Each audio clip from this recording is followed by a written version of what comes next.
Wally West is back. That's right, the Flash from the 90s and early 2000s has officially returned to headline the Flash comic book. From around issue 785 to about issue 800, Jeremy Adams brought us on a fun journey of Wally West, his wife, and his kids. And today, I want to bring you all of those issues, the entire Jeremy Adams run of Wally West. This is the full story series right here at Comicstorian. Comicstorian, I make audio dramas of comic books so you know what to go pick up, and the full story series is us compiling all of our playlist into one big video. A big movie for you to enjoy. So let's go on a journey with Wally West today. A lot can happen in the blink of an eye. 1 minute, you're just a normal kid.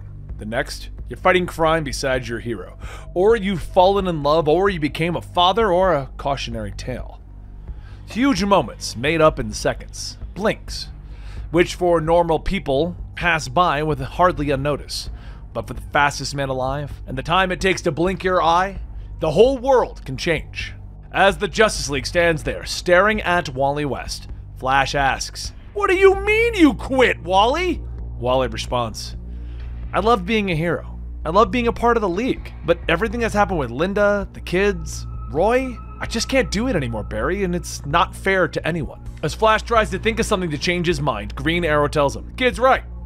Flash says he doesn't think, but Green Arrow stops him. "Look, if the kid is saying he's had enough, then he's had enough. Why would you want him to keep going, Barry? Do you want Wally to lose control again?" Flash stops him right there. "Okay, that's not really fair." And Green Arrow goes on, "No, it's not fair, but it's the truth, Barry. Fair would be Roy standing here instead of Wally, but he's not. So let him go. It's safer for everyone. Just wish we'd had this notion before what happened at Sanctuary. Before 10 people lost their lives, Wally." Superman interjects. "Wally, Green Arrow's wrong." And Wally responds, "Is he though?"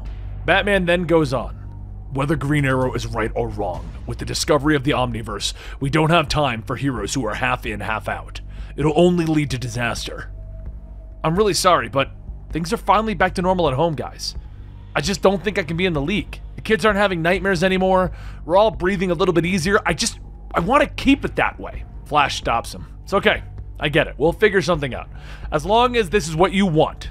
If you need anything, Wally, just ask." Wally hugs Flash and he says, "Actually, there's one thing." The next day, Wally walks with Flash and Linda asks if he's sure about this. Wally says they talked about this. If he keeps his speed powers, he'll use them, and eventually, that'll put her and the kids in danger, and he can't do that again. Flash then says he can still change his mind. There's lots of things out there, but Wally tells him that he's had his fair share of adventures. It's time to concentrate on family and not be a Flash. Besides, it's not like he's going anywhere, just hanging up the super sneakers. Flash says to cut him off in the Speed Force, they'll be moving as fast as they possibly can. Wally laughs. "Can you keep up, old man?" "Well, I am the fastest man alive, Wally." The two get into their positions, and in an instant, they're off. They run through different cities around the globe, across oceans, and then finally into the Speed Force. Once they get a good pace, Flash asks if he's ready, and Wally says, "Yeah, let's do it." Flash mentally preps himself to assist with cutting Wally off, since this isn't the first time that he had to separate someone from the Speed Force before. People like Eobard Thawne. He just never thought that one day he'd be separating Wally West.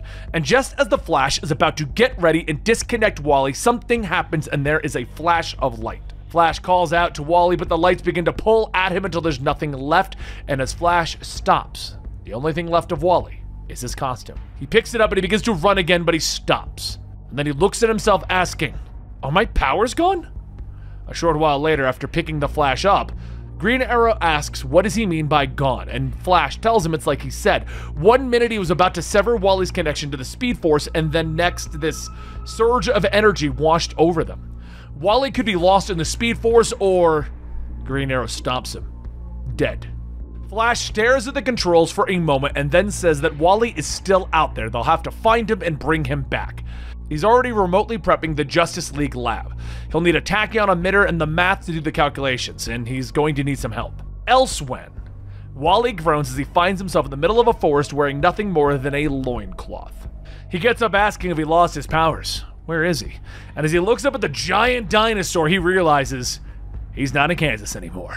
Oh boy! Over at the Hall of Justice, Flash says that he's spoken with Max, Jay, and Wallace, and they've all confirmed their powers have also disappeared. Green Arrow asks what does it mean, and then a voice tells him that something has severed their connection to the Speed Force. Flash looks back, welcoming Mr. Terrific, and Terrific says that he appreciates being asked to help. He loves problems of this magnitude. As everyone looks at the projector, Green Arrow asks, how do they know that Wally disappeared though? And Flash says because whatever happened, it didn't kill him. You can only assume the Speed Force took him. Green Arrow's stunned. Wait, can it do that? And Flash tells him there is a lot we don't know about the Speed Force. It's like a form of cosmic radio waves, invisible to the naked eye, but waiting to be picked up by the right conduit.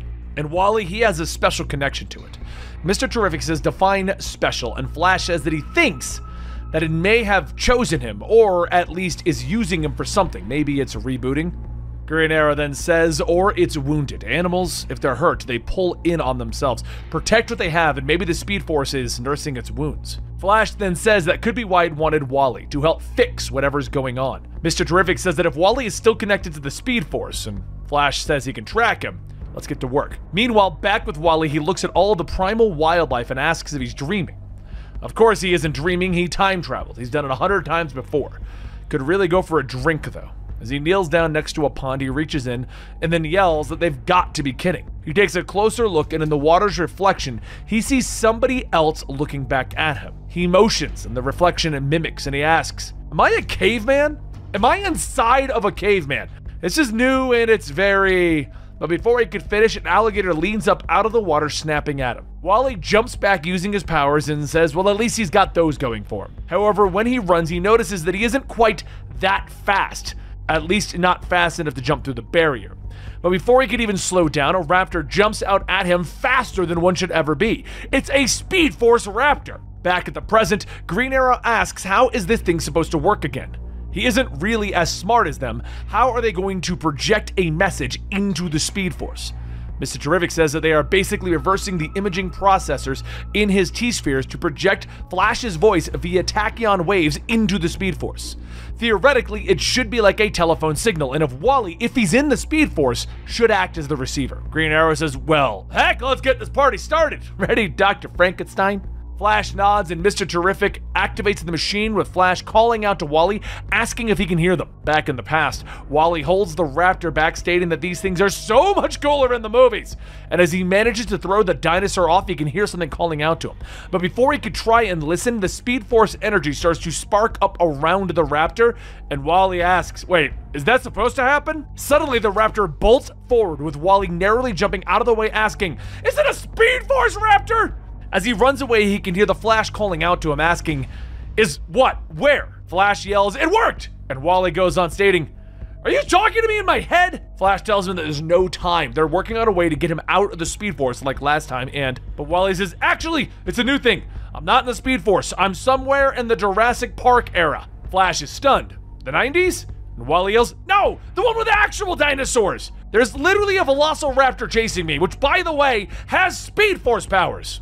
Flash tells him, I don't understand, and Wally tells him, that makes two of us, and this isn't even the weirdest part. There may be a possibility that I took over some caveman's consciousness, so whatever it is that you're doing back there, do it fast, guys.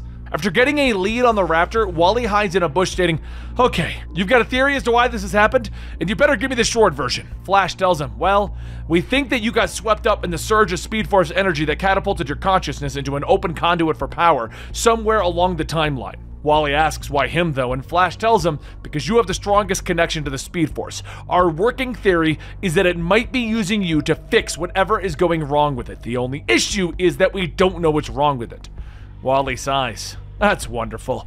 But before he could finish the sentence, the raptor creeps into the bushes and the two of them take off once again running.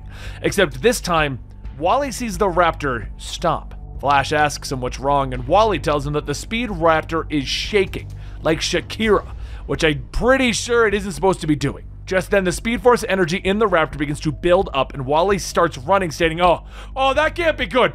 As the energy begins to erupt, creating a massive explosion, Wally is only barely able to stay ahead of it. Flash begins to yell, just run! But before long, Wally is swallowed by the blast. He blinks, looking around, and he says that he sees that he is now somewhere else, wearing something else. Flash asks him what happened, where is he, and Wally says, yeah, about that I have no idea. I could be in the future, or space, or future space. Yeah, I have no clue. Flash tells him to look around. Does he see anything Thanagarian, Ronian?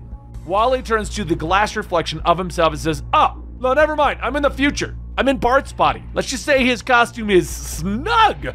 Flash yells, that's great. That era has time-traveling devices. We can use them to get you back so we can figure out what's going on. Wally responds with, great.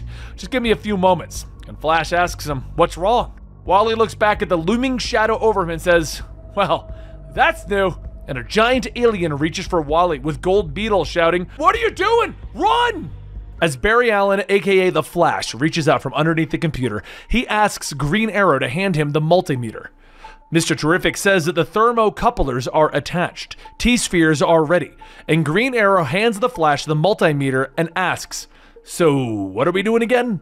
Flash runs out of the computer, stating that Wally has somehow been swept away by the Speed Force, and he's been thrown into another Speed Force conduit, which is how Mr. Terrific and he found Wally in the first place. If they can get an audio signal out, they're guessing that they can get a visual one to Wally.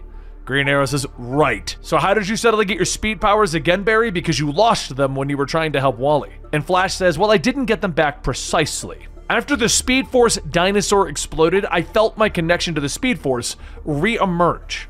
It's not strong, but I'll take what I can get. Mr. Terrific then says that Wally has really been converted into pure Speed Force energy. This should catch that energy and transmit back the visual cues from the host that he is currently inhabiting, aka Impulse. Green Arrow then tries to understand all of this. So, like a TV. And Mr. Terrific tells them that that is a terrible oversimplification of what they're doing, but in concept, yes. Flash flips the switch and says, let's just see if this works. And Wally can be heard. Well, that's new. Flash asks him what's new. And Wally says, nothing. Meanwhile, in the future, Gold Beetle runs towards him yelling, Impulse, run! And as Gold Beetle tackles who she thinks is Impulse, Wally asks, what's with the giant hand? And Gold Beetle says, real funny, Bart! Whatever you did to that Dominator made it grow to the size of Gore Kong. Wally tries to run, but he notices that his speed powers aren't working, and he begins to yell out, what's wrong? Gold Beetle tells him that that would be the power dampener that the tall, ugly thing slapped on his neck. Luckily, once they get to the ground, they'll be able to remove it. So Wally shouts, by the time we hit the ground, we're gonna be dead! And Gold Beetle tells him, it's okay, go limp, it'll hurt less. Before Wally could even ask, the two fall into the gold bug, and Gold Beetle tells Beats that she appreciates the save. Flash asks if Wally's alright, and Wally tells him that he's fine, maybe? Once the two sit down, Gold Beetle says that she knows that he always says that a Flash runs towards danger, but whatever he did this time really bent the space-time continuum out of shape. Before he says, but, GB, this Dominator killed my dad. She gets it.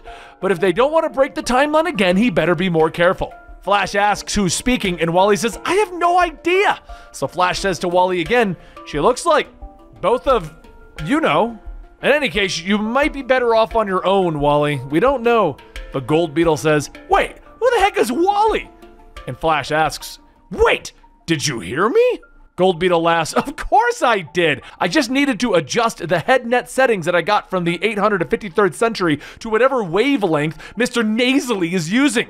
And Plaxo Naxo, I can hear everything you're saying. Wait a minute. Holy crack noise. Wally, as in Wally West? It's me, Gold Beetle, Queen of the Quantum Realm, Wave Rider Warrior, Tiara of Time, the... Wally stops her. Right, the blue and the gold. Time Traveler.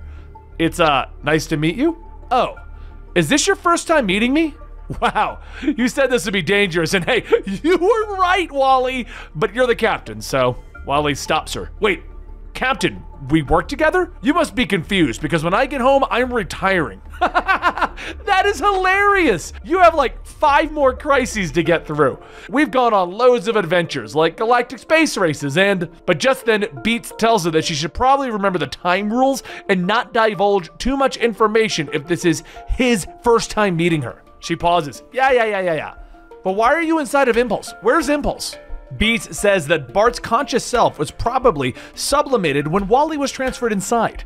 There are no tachyon particles, so this isn't the time travel. Flash stops. Okay, we think the Speed Force is, well, hurt, and it might be using Wally to fix it, Gold Beetle. Gold Beetle thinks for a moment. Okay, I have an idea. Beats, access 30 seconds pre-point of kernel disturbance without outlying chamber. A screen pops up showing Impulse being ambushed by the Dominator when suddenly he releases a burst of Speed Force energy. Wally says that the Speed Force looks for conduits at their weakest point. It's like a leak in the fuel line causing fuel pressure to drop. That looks like what's happening when Impulse has the power dampener put on him. Flash says that would explain it. After they sealed the last leak, he could feel his powers returning as if the Speed Force was regaining its equilibrium. Gold Beetle interrupts everyone. Well, whatever it is, that must be what infected the Dominator and caused it to enter super bulk phase. Mr. Terrific stares at the visuals. The dinosaur gained super speed and the Dominator increased in size. Obviously, the Speed Force affects various physiologies differently. Flash stops him. Well, it would seem that that's the case, Mr. Terrific. But I'm worried about what happened to the dinosaur could happen to the Dominator, and it could cause a massive explosion. If we don't find a way to siphon off this energy, Wally asks, what about the device that Inertia tried to use? Do they still have that? The thing that Inertia tried to use to defeat Impulse. Flash stops him. Well, yeah, it's in the Speed Force lab. So Wally tells him that maybe if they put it in the time capsule, they could, and Gold Beetle asks, steal? I love heists. Best thing in the multiverse outside of Chacos. The one thing your era got right. Wally tells her that they aren't really stealing, could they just go to the Flash Museum? One short flight later, Gold Beetle says that there she is. The Flash Museum, the repository for all things Flash, including that doohickey that you were just talking about. One problem is that the museum is now designed specifically to keep speedsters out, since the only type of villains that attempt to break in are, well, that, as well as Bart. Wally says, okay, so how are we going to get in then? And Gold Beetle says the same way Bart has broken in 12 times, being impulsive. She flies her ship, crashing into the lobby, letting Wally out, and as he runs, he yells, "You are crazy!" And Gold Beetle laughs, "Haha, crazy as a Targaryen fox!" A few seconds later, Wally returns with a bust of Jay Garrick, and Gold Beetle says, "You're just in time!" The two of them are then surrounded by several Flash androids telling them, "Halt, please remain until the authorities are alerted." Gold Beetle sighs, "Don't they know anything about speedsters? They can barely sit still." Wally, close your eyes. Wally does, asking, "What are you doing?" And suddenly there's a blinding light that begins to shine. All of the androids begin to state, "Ocular disruption, adjust settings, Corey missing, we have failed again." As the two begin to back off, Flash radios telling them, "Remember, do not turn on the device until I have placed it on the target. If we're right, it could siphon the Speed Force energy off, and then we'll be able to seal the leak." Wally asks what happens after that, and Flash goes on telling him, "We think that once it stops the leak, you'll be pulled to another conduit that's been weakened, provided that there are more leaks that need to be plugged." So wait, I'm gonna be bouncing from speedster to speedster until you stop all of the surges? Flash, is this Quantum Leap? Flash tells him that he was just swept away. The only thing that remained was his costume. Well, if his costume maintained its structure and his physical form disappeared, Mr. Terrific interrupts. "We're afraid that your consciousness is now non-corporeal." Wally realizes what this means. "Wait, I'm a ghost?" And Mr. Terrific says, "You're an energy being looking for a receptacle. All we have to do is..." Wally shouts, "I am not going to become an android. Do you know what my wife is going to do to me if she finds out? I might as well be a ghost because she's going to kill me. And for now, work on getting me my body back. I'm currently coming up on the target. You know what to do, right, Gold Beetle?" She yells, "Yup! Be impulsive!" And she flies the gold bug directly into the Dominator's head. Wally jumps out, running up to the Dominator's mouth, stating, "It's all up to you, Wally West. Pitching for the Central City Diamonds. Hoping for a perfect game." He winds up, "Here comes the pitch!" He throws the device into the Dominator's mouth, and the Dominator swallows, and within seconds, it begins to shrink. As Wally leaves it back onto the gold bug, Gold Beetle watches the news feeds of the Dominator being captured, stating that that's another win for the good guys. Flash then says that with the leak closed, Wally will be pulled back into the Speed Force stream. And Gold Beetle, that device that was inside of the Dominator, she'll need it back and she'll need to dispose of it. She laughs, "Of course I will. I will absolutely dispose of this thing." Wally laughs at her, and then suddenly he feels something, and Flash says that they are getting some strange readings. Wally tells him that it's working. He's starting to be pulled back, but before going, Gold Beetle jumps up, hugging him. "Thanks. I'm really gonna miss you. And when I do meet you for the real first time, don't do the thing with the stun discs, okay?" Wally smiles, "Sure?" Gold Beetle tells him that if he needs anything, just, cause a temporal disturbance. Wally pauses and thinks for a moment, and then whispers something in her ear. And she tells him, yeah, she's got it. But as she holds Impulse, he asks, What's going on? I said before, I totally won't break time again.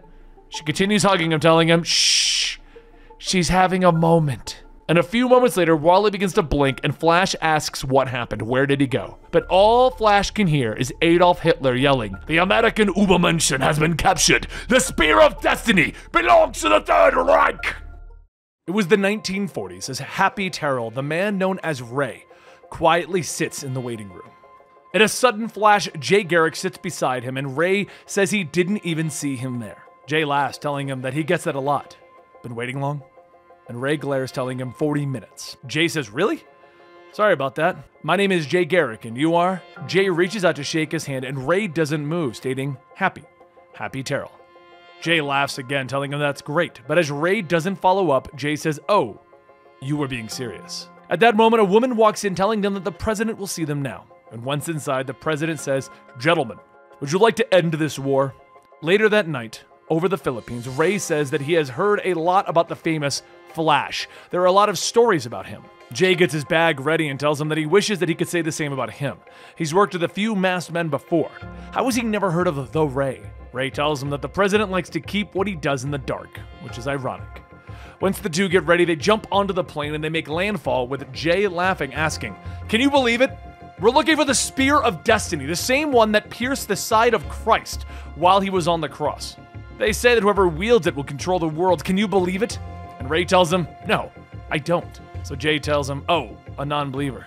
What do you think it is then? Ray tells him that it's something that Hitler wants, and that's the only reason he needs to stop him from getting it. The two move out to the location, and they find some quiet ruins where the intel says the spear is. As they quietly sneak in, Jay asks, what is this place? But just then there's a sudden flash as the lights come on and they feel their powers disappear.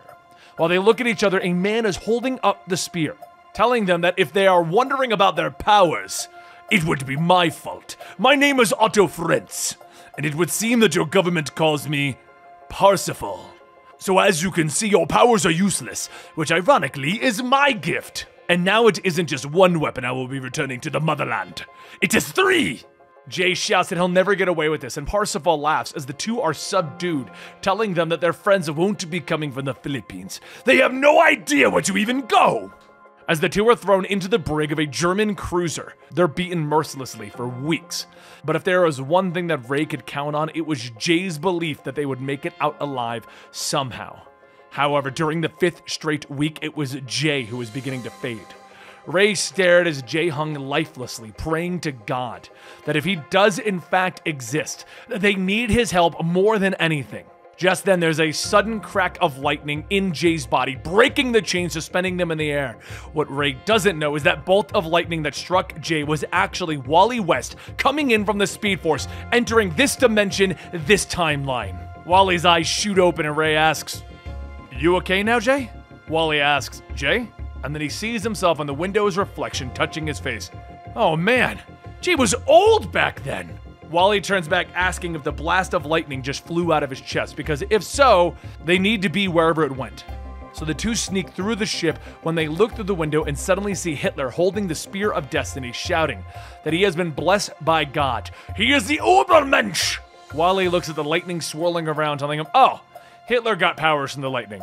Guess that solves where the lightning went. Wally looks to Ray. We have to hurry. We need weapons to get information on anything related to the Spear of Destiny. And as Wally begins to navigate the ship like he knows it, Ray asks, how do you know where to go? Wally tells him not to worry. Mr. Terrific, where's the next turn? Wally finishes putting on his German soldier uniform with Ray asking why do they need to do this? And Wally tells him to trust him. If they don't do something now, Hitler is going to explode with the Speed Force energy that has been absorbed into him and take out half of the hemisphere. Out on the docks, Hitler holds the spear, stating, I am the chosen one! A worthy enough man to wield the spear. God has found me! Behind the barrels, Ray looks at asking, can we really just not shoot him? And Wally says he doesn't know. Maybe? Can we? And Ray asks, I'm asking you! Hitler begins to board a plane with Wally stating that they need to hurry, but as they stand up, the other soldiers begin to shoot at them. They run towards the water and Ray asks if this is going to work, with Wally telling him that he just needs a little faith. Ray changes costume, scooping up Wally, flying into the sky, and Wally laughs, who's the Übermensch now, suckers? Ray then asks, okay, when we get close, what's the plan? And Wally says that once they get into the no-fly zone, they will. But just then, Ray's powers fade and the two begin to plummet down towards the plane. Wally grabs his gun and begins to shoot holes in a circle so that when the two land, they crash through into the cargo. And they see Hitler holding the spear. Hitler shouts, asking, "Do you think you could stop me? I am the Führer!" As Hitler begins to use the spear, Ray can feel his body not listening to his commands. And for Wally, there's a spark, and for a moment, Jay wakes up asking, Where am I? Hitler says, "I rule the world!" And Jay races forward, punching Hitler, yelling, "Not on my watch!" During that split second, Ray hits Parsifal to break his hold, and then there's a second spark as Wally returns to Jay's body. That was weird. The spear! We gotta get it before he blows! Hitler loudly laughs that he can feel the power growing. It's growing! Ray lunges in, grabbing the spear, and as Hitler explodes, Ray puts up a shield to protect both him and Wally. A short while later, Wally wakes up asking, "Did we do it?" And Ray flies up, holding Wally, telling him that he's not so sure. He was knocked out too, but when they woke up, he was falling. There's no sign of Hitler or Fritz. Wally says that if there's no bodies, they might still be out there. And he missed his chance to punch Hitler! But soon Wally begins to feel the pull of the Speed Force as it is yanking him out of this timeline to move him somewhere else to repair the broken Speed Force, and he tells Ray to get him to a hospital. Ray tells him of course, but as Wally closes his eyes, Ray asks if he's okay. Jay? And as Jay wakes up, he says that he had this really weird dream. There was Hitler and, whatever you do, don't let me go. Ray laughs, telling him that he won't. Just need to have a little faith. Over the comms, Barry begins to yell into Wally's ear, asking, "Where are you now?" Wally blinks as he is surrounded by Lex and his Legion as they begin to vote. Lex yells out, "All in favor of admitting Reverse Flash into the Legion of Doom, say evil!" Wally says, "Evil? Oh no." As the final crackles of lightning die down, Wally finds himself in the body of Eobard Thawne in the middle of the Legion of Doom headquarters and a dead Superman on the floor. Wally looks around.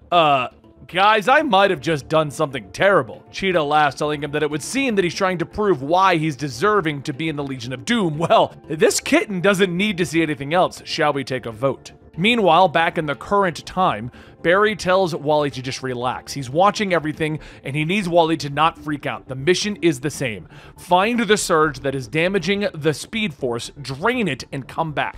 Green Arrow tells him, "I don't get it. How long has Wally been gone? Shouldn't the Speed Force, release him already?" Mr. Terrific says, "I agree. Something is wrong." Barry thinks for a moment and then yells, "That's it! Wally is somewhere in the Omniverse. He has an infinite number of conduits to jump to." Green Arrow says that if that's true, that means that Wally might not ever make it home. Back in the alternate reality, everyone on board shouts, "Evil!" in favor of allowing Reverse Flash to join their ranks. Wally quietly looks around. "Right, thanks, guys." Cheetah tells him, "No, thank you. We didn't think it was possible, but you turned a little boy Blue into a harmless chew toy." Lex Luthor stops. "Wait a minute. Something's not right. How did you do it? A random lightning bolt that exploded out of his chest? A power that if you had, Reverse Flash didn't put onto his application. So tell everyone, what else are you hiding?" Wally thinks for a moment and says, "Well, I'm not hiding anything. If I could tell you everything that I could do, you could use that against me. And knowing you, Lex Luthor, you probably have a file on everyone here."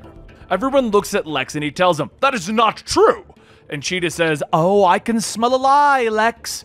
Lex asks her, "How? You can't smell if someone's lying." But while all the supervillains begin to argue, Wally begins to sneak away when somebody clears their throat and everyone stops. Superman flies up stating he doesn't know what they tried to do, but it didn't work. Wally begins to run, but as he runs into the next room, he finds himself in a large open room, and on the other side of the window is the infinite void of space.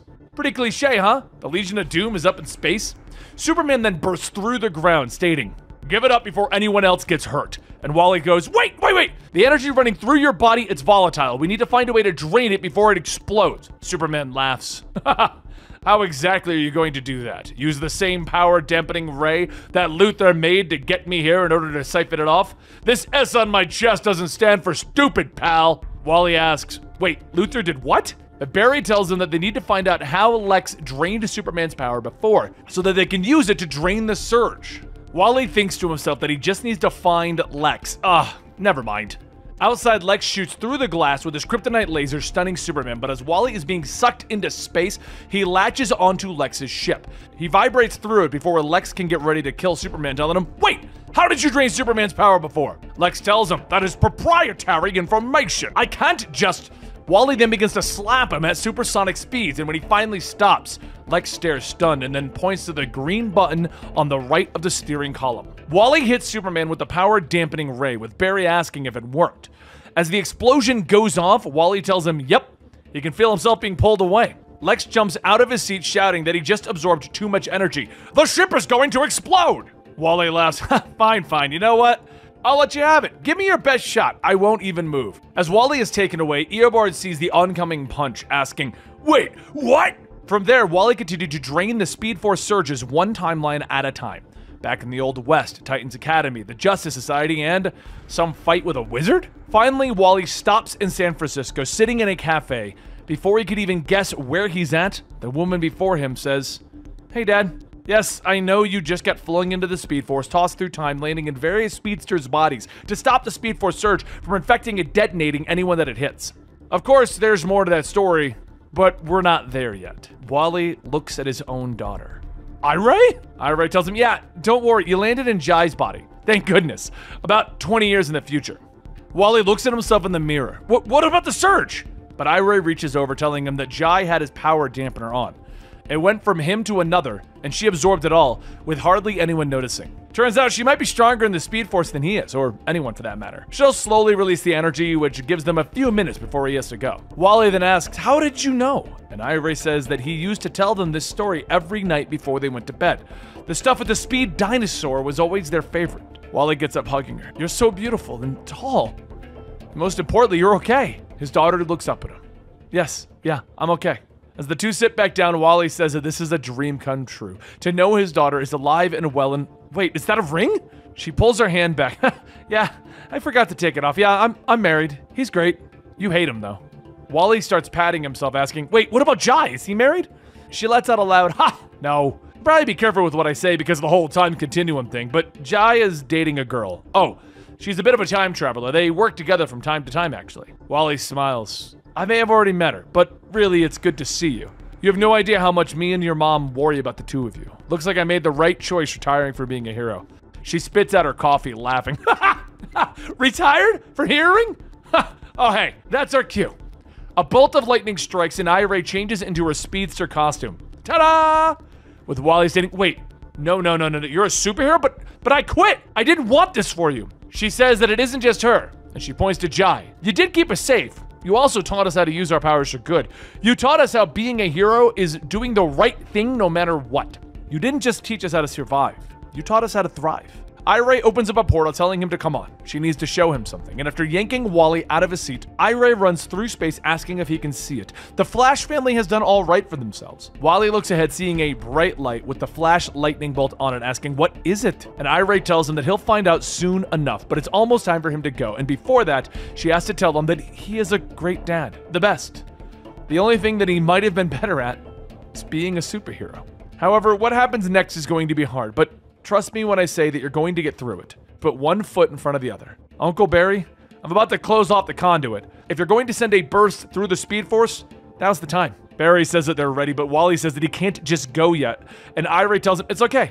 We have our whole lives ahead of us. I'll see you in the future, Dad. Suddenly, Wally is pulled back again, and when he opens his eyes, finds himself in a field. The field outside of Sanctuary. What Wally is looking at begins to sink in, and the only thing that Wally can mutter as he realizes where he is, no.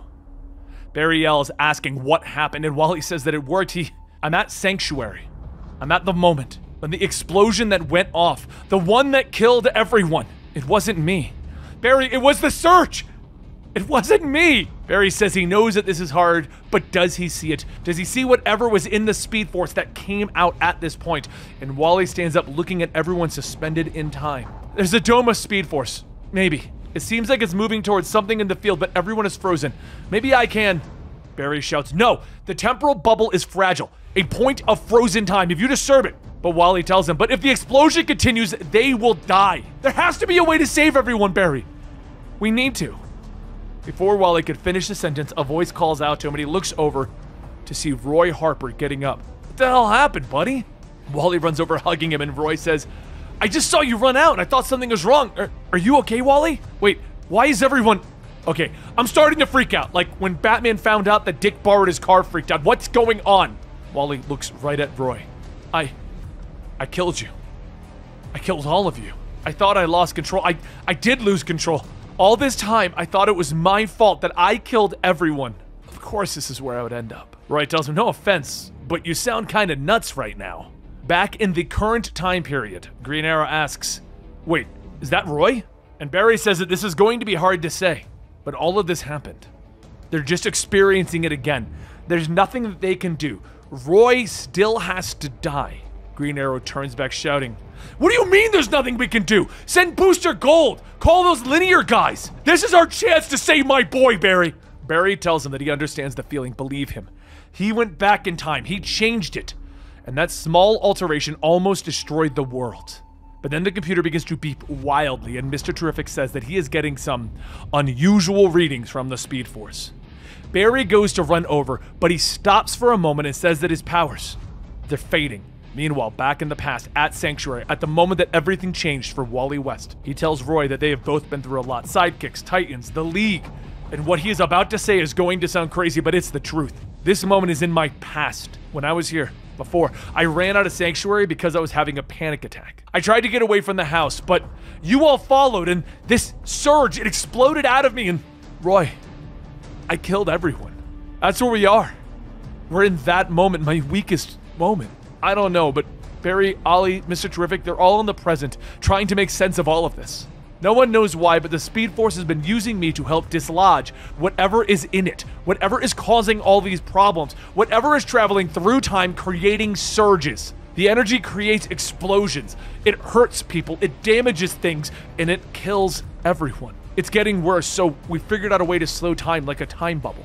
Roy then says that it would mean that if the bubble pops, everything that he said is going to happen, well, Wally tells him not to worry about it. They'll figure it out. It's like he always said, don't leave before the miracle happens. Roy looks back at the Speed Force bubble asking, is it me or does it look like it's moving towards something? At that moment, a black cloud of smoke begins to form and a figure walks through with a scruff voice. So that is how it was able to push me out. Using one of its former slaves to do its bidding. But I am no slave. I am the Speed Force's master, the chosen one. I am the one who was foretold to become one with this great power, whether it wants it or not, for I have returned. Savitar will have his revenge. Roy looks at the man asking who is Savitar. And Wally says that he's a crazed speedster who wants to become one with the Speed Force, but they thought that he was dead. Savitar begins to bring forth with him a Speed Force storm, stating that he has left its womb prematurely. But he still draws its sustenance. What it is will be his. Barry calls out that whatever Savitar is doing, it's affecting the present. He can feel his power draining, and Wally tells him not to worry, I've got it. But as Wally goes into attack, Savitar grabs him by the face, slamming him into the ground. Savitar leans down asking, do you think you can replace me as the heir to the Speed Force? It's too late for that! The Speed Force does my bidding, West. Roy then yells, calling attention to himself, but as Savitar looks up, Roy lets loose an arrow, telling him, leave my friend alone! Savitar easily catches it, telling him, you're going to need to try harder. But before he could finish, the arrow explodes, knocking Savitar away. Roy hurries over to help Wally up, but Wally says that it's that type of saving his butt that he misses. And Roy says that the Gingers have to stick together. So what's the word? Wally tells him that Savitar is vacuuming up all the Speed Force. If they don't stop him, well, Titans together? Yeah, Titans together, Wally. Before they could even stand up, Savitar begins to rip apart the ground, telling Wally, you may have been formidable, but no longer. I am the Speed Force, and to think all of this started from a small spark. But I awoke to find myself in a dark prison. I could hear others in the back, some pleading, some crying, peasants, one and all. I knew that I had but one option. After years of trying to access the Speed Force, it finally happened. A spark. Hope that I could leave. Hope for revenge. I have ascended. floating inside the most powerful force of all of the multiverse. It tried to stop me and sent surge after surge to expel me from its corridors.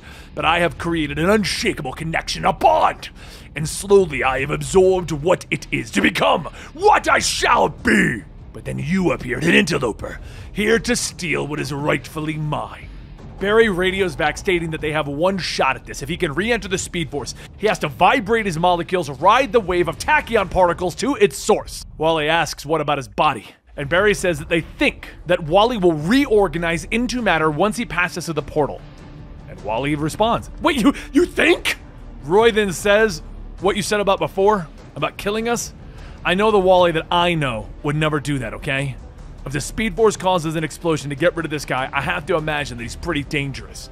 And that means that we died in the line of duty. And that happens. It's part of the job. It's part of being a hero. And you know what? I wouldn't trade a day of it. Wally tells him no. I lived with this guilt for too long. I told Barry that I can't do it anymore, that I can't lose another friend.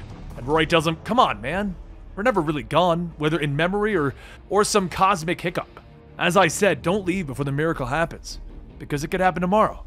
But tomorrow, it may not be there if people like us give up. Do me a favor and drop that rock of guilt that you've been carrying around. You'll run faster. But there's one thing. Ollie, can he see and hear me? Wally nods, and the green arrow looks through Wally's eyes. Ollie, I love you. You were always there for me. You taught me to fight for what's right, even if it costs us everything to do it. You gave me something to live for. You gave me hope. You were a great dad, so no blaming anyone, okay? If I didn't do what I could to save the world, what kind of sidekick would I be? I only ever wanted to make you proud. And with one final smile, Roy turns back to the bubble, and he fires an explosive arrow, disrupting the time freeze. Wally tries to yell for him to wait, but Roy gives him a nod, and he tells him, I'll see you around, Wally. The Speed Force bubble bursts, causing the storm to fade and the events to unfold as they did in Heroes in Crisis. And as Roy falls back to the ground, he looks up. I love you, Leanne. The Speed Force surge explodes, taking all of the heroes of Sanctuary with them, killing each and every one of them. And in the present, Green Arrow screams for his son. He screams for Roy. He watches him die again. Mr. Terrific yells that Wally is back in the Speed Force, and if they want him here, now's the time. Barry, configure the portal for Wally's re-entry. It should reintegrate his molecules as he passes through. At that moment, Superman and Batman appear, stating that they heard the distress call. What's going on? Barry tells them that his name is Savitar, an evil speedster who's been soaking up the Speed Force. And they're going to need his help. Mr. Terrific sets the computer so that he'll be opening the temporal space in 5, 4, 3, and as the portal opens, Wally and Savitar come out fighting. But Savitar manages to throw Wally down. Superman lunges in, telling him, we don't have to do this. And as he punches, Savitar dodges every swing, launching Superman across the lab. I am one with the Speed Force! Green Arrow begins to launch dozens of arrows, shouting, it's your fault that Roy is... But Savitar dodges back and forth, knocking everyone out, leaving Barry to help Wally. Barry shakes him awake, telling him, we have to find a way to disconnect Savitar from the Speed Force. But I can't do it, my powers! Savitar has taken too much of it. It's up to you. What do you say, Flash? Barry holds out his ring and Savitar shouts, you! It was you that sent me there! To that prison! Savitar begins to crush Barry's neck, and then a red blur shoots by, forcing Savitar to let go. He groans, oh, I tire of these games! After I drained the Speed Force of all of its power, I will return. But Wally stands up wearing Barry's costume, telling him, no, you're not going anywhere. Savitar laughs, look at you! You can barely stand. Ending you would be a kindness. And Wally tells him, I wondered why the Speed Force swept me up and sent me through time and space. Why it chose me? What I realized is that everywhere that it took me was where I needed to be. Showing me what being a Flash is all about. Outrunning danger, being impulsive, having faith, holding the line. Most of all, it reminded me of who I was, a hero. And if I was in the right place at the right time before, then I'm betting that right here, right now, I have a very particular reason for being here. Savitar looks at him. Oh, really? And what is that? What is your reason? Wally smiles. To be the fastest man alive. At that moment, there's a surge of Speed Force energy that passes through Wally, and he jets forward, punching Savitar so fast that the two go flying out of the lab. Wally looks at him. What's wrong? You're looking kinda slow. After one more punch, Savitar is knocked back, and he yells, So what have you found my raw connection to the Speed Force? It doesn't mean anything! Wally looks at him and smirks. It doesn't? Okay. This is what I'm going to do. I'm going to give you a 3-second head start, and then I'll show you how much it means. Savitar gets up and he begins to run, and Wally counts down from 3, and when he says 1, he rockets off right behind Savitar. Savitar yells, No, this cannot be, but Wally laughs. Yes! And then he hits him from behind. Savitar skids to a stop, asking, What happened to my powers? And Wally tells him they're gone. You were wrong. The Speed Force didn't choose you. You were an annoying kidney stone waiting to be passed. This might hurt your feelings, but the Speed Force, it chose me, the Flash. I'm the antibody tasked with getting rid of the invader. And guess what? Mission accomplished. Savitar glares back, asking, Do you think that this is going to stop me? I will have my revenge! I will!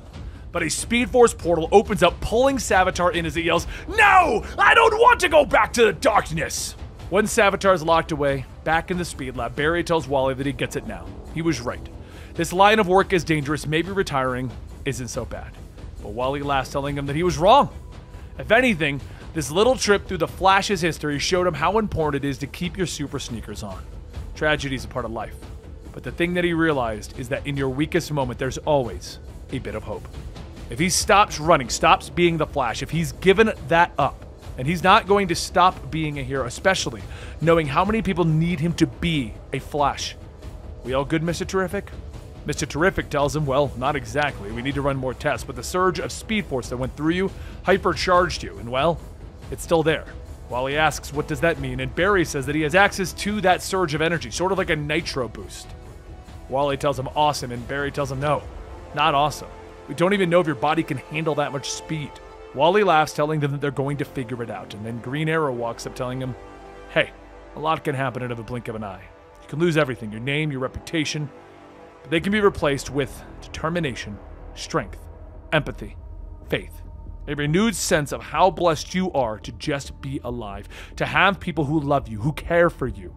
That only happens if you don't leave before the miracle, when you realize that tomorrow is a new day, that tomorrow brings hope, and hope is where we find redemption. My name is Wally West, and I am the Flash. Wally has returned to his home where he and Linda realize a very important problem is on their hands. Well, more so Wally. Wally looks over the bills. No. And Linda tells him saying no isn't going to make the bills go away. Perhaps they should ask one of his billionaire friends for some help? Wally tells her, no, I could never do that. It just feels weird, but maybe this could be a new beginning for Wally West. Like, I'm gonna go get a job, a paycheck paying job today. And if there's something he can find in Central City, it's a job. No surfing the net. They're going old school, knocking on doors and finding out what's available. After stopping by a dozen places and getting rejected, Wally eventually gets a chance at Speedy Lube, where he's anything but speedy. As Wally slams the hood down after servicing a car, the woman inside asks if he's got a couple of minutes. The woman inside laughs at him. A couple of minutes? Ha! It's been over an hour! The girls at the bridge club are going to hear about this. As she pulls out of the garage, Wally sighs. Great. First day in the job, and even the old ladies want me gone. But shortly after that, Mr. Terrific pulls up in a red sports car asking, what does it take to get some help around here? Wally laughs. Even you need an oil change, huh? Mr. Terrific looks at him. No. I just wanted to see where the legendary Wally West had landed. Wally says that this is something that he needed. A chance to take it slow. Plus, this place has some decent benefits. Mr. Terrific tells him, yeah, that's why I bought the chain.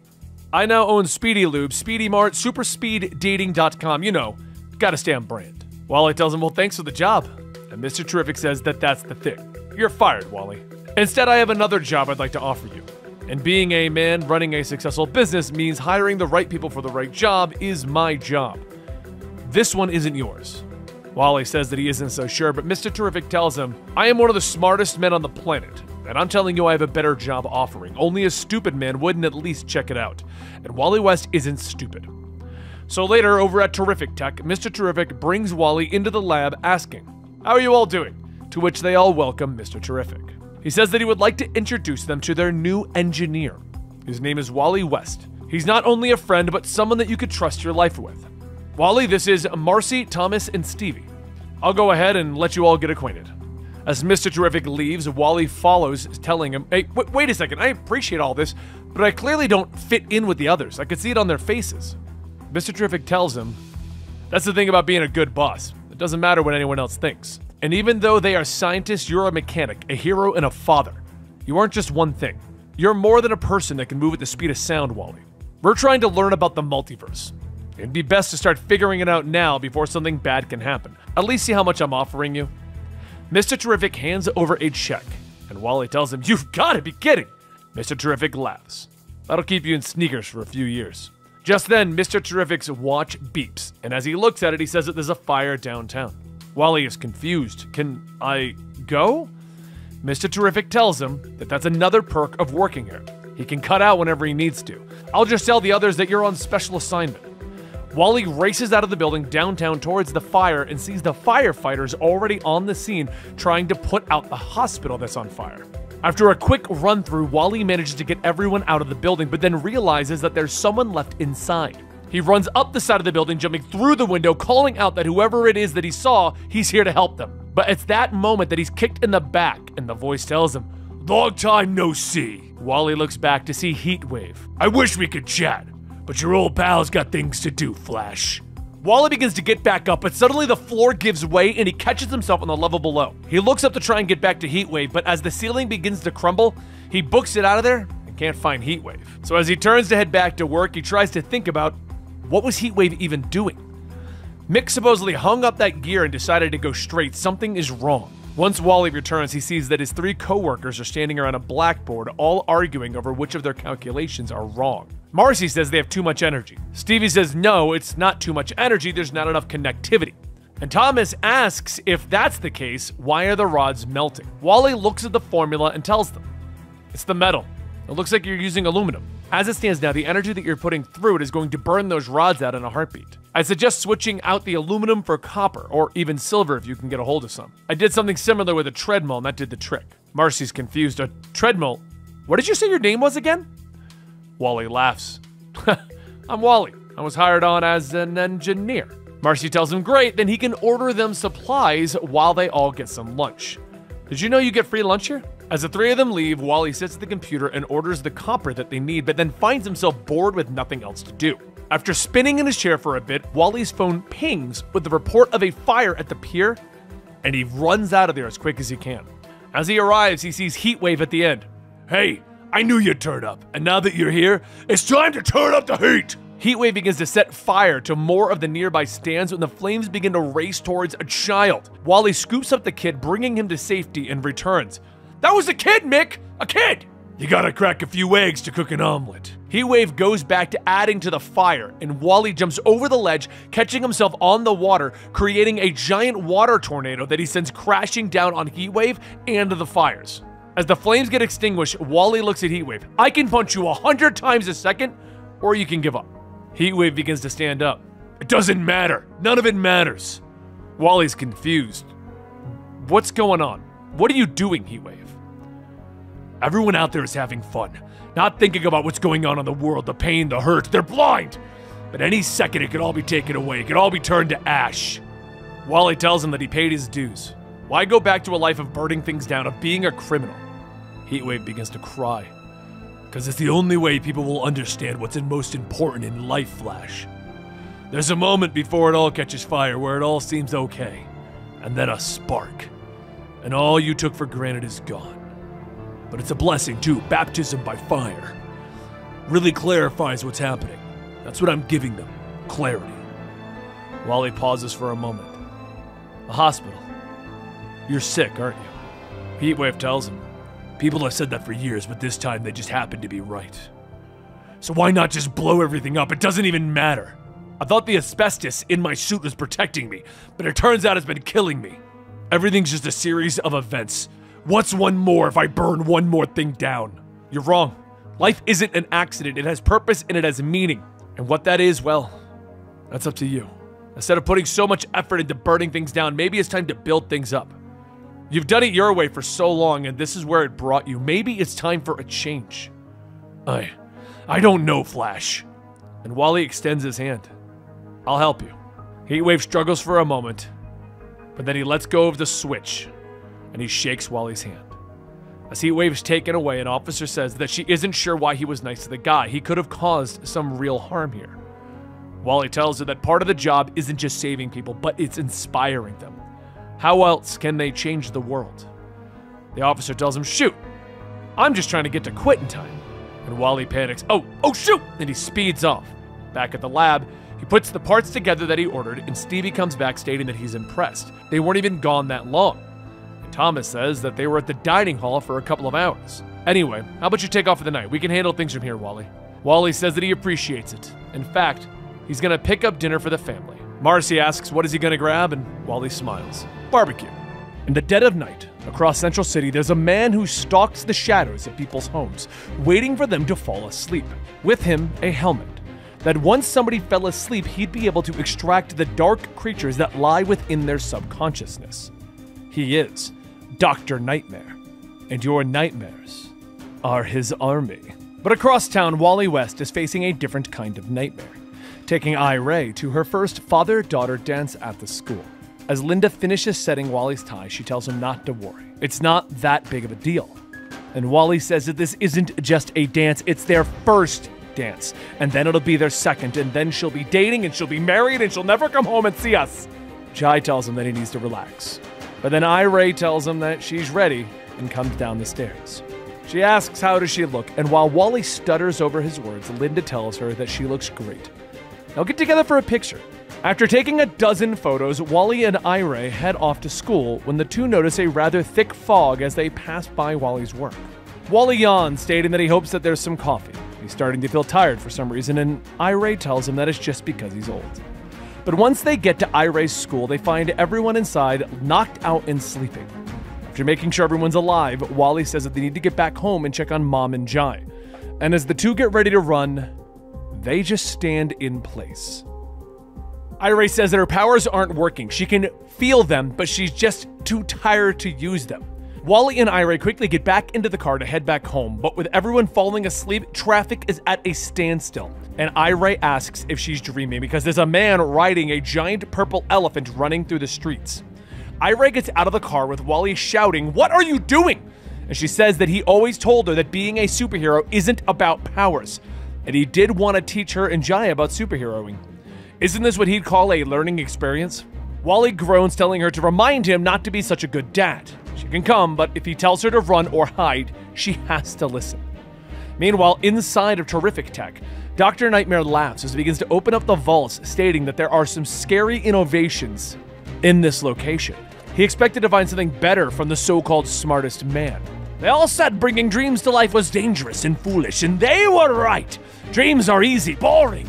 Instead, this little device will aggravate the fear center of your brain. And with some molecular reconstruction fluid, I found something even better. Nightmares! As he begins to rip open the vaults, Wally and Iris sneak in, with Iris quickly running over to grab the helmet of one of the sleeping guards. When Dr. Nightmare notices, Ray sticks out her tongue and Wally grabs her by the hand, telling her to run. But Dr. Nightmare begins to throw out more of his nightmares, shouting, "No one will escape!" Wally manages to stay ahead just enough to duck into a closet, stating that, lucky for them, the creatures aren't that smart. Should be enough to let him call in the League and... But Ray tells him that there's no time. Maybe they can use the helmet to create something that can beat up the nightmares. Wally says it is too dangerous, but Ray asks, isn't that a part of being a superhero? Didn't you say that your new motto was, West always save the day? Wally asks, when did she get so brave? And she tells him, by watching you, Dad. A few moments later, Dr. Nightmare is outside of the closet yelling, "There's no use in hiding! Come out now and I'll make your end painless!" Wally shouts that they'll be right out, and then he tosses out some of Ray's dream orbs, creating a rather adorable army with a giant donut panda and a two-headed rabbit. While the dreams take down the nightmares, Dr. Nightmare begins to escape, but Wally catches up punching him. "Sweet dreams, Doctor!" And with that, Dr. Nightmare is taken in by the police. Ira asks if this means that she gets to have her costume back. Maybe a superhero name? And Wally says that that means that they get to go back home. It's way past your bedtime. She asks him what about the dance, and Wally tells her, actually, our powers are returning, so... Within seconds, the two are dancing in Paris when Ira sees a shooting star. Wally tells her to make a wish, and she hugs her father, telling him that it already came true. But what they didn't realize was that that was no ordinary shooting star. It was a glaive, and it crash-landed in the middle of Central City. A bit later, Wally West, Superman, and Mr. Terrific are all standing around the glaive that landed in Central City. Flash and Mr. Terrific watch as Superman has trouble moving it. The two tell him that it's magical in origin, but Superman keeps trying to grunt, telling them, all right, I'm gonna get it, don't worry. Wally laughs, patting Superman on the back. I can't wait to tell the others that there's something that even Superman can't move. As Superman snaps back, I will get it, Wally! A moment later, he stops. Sorry, for whatever reason, that really frustrated me.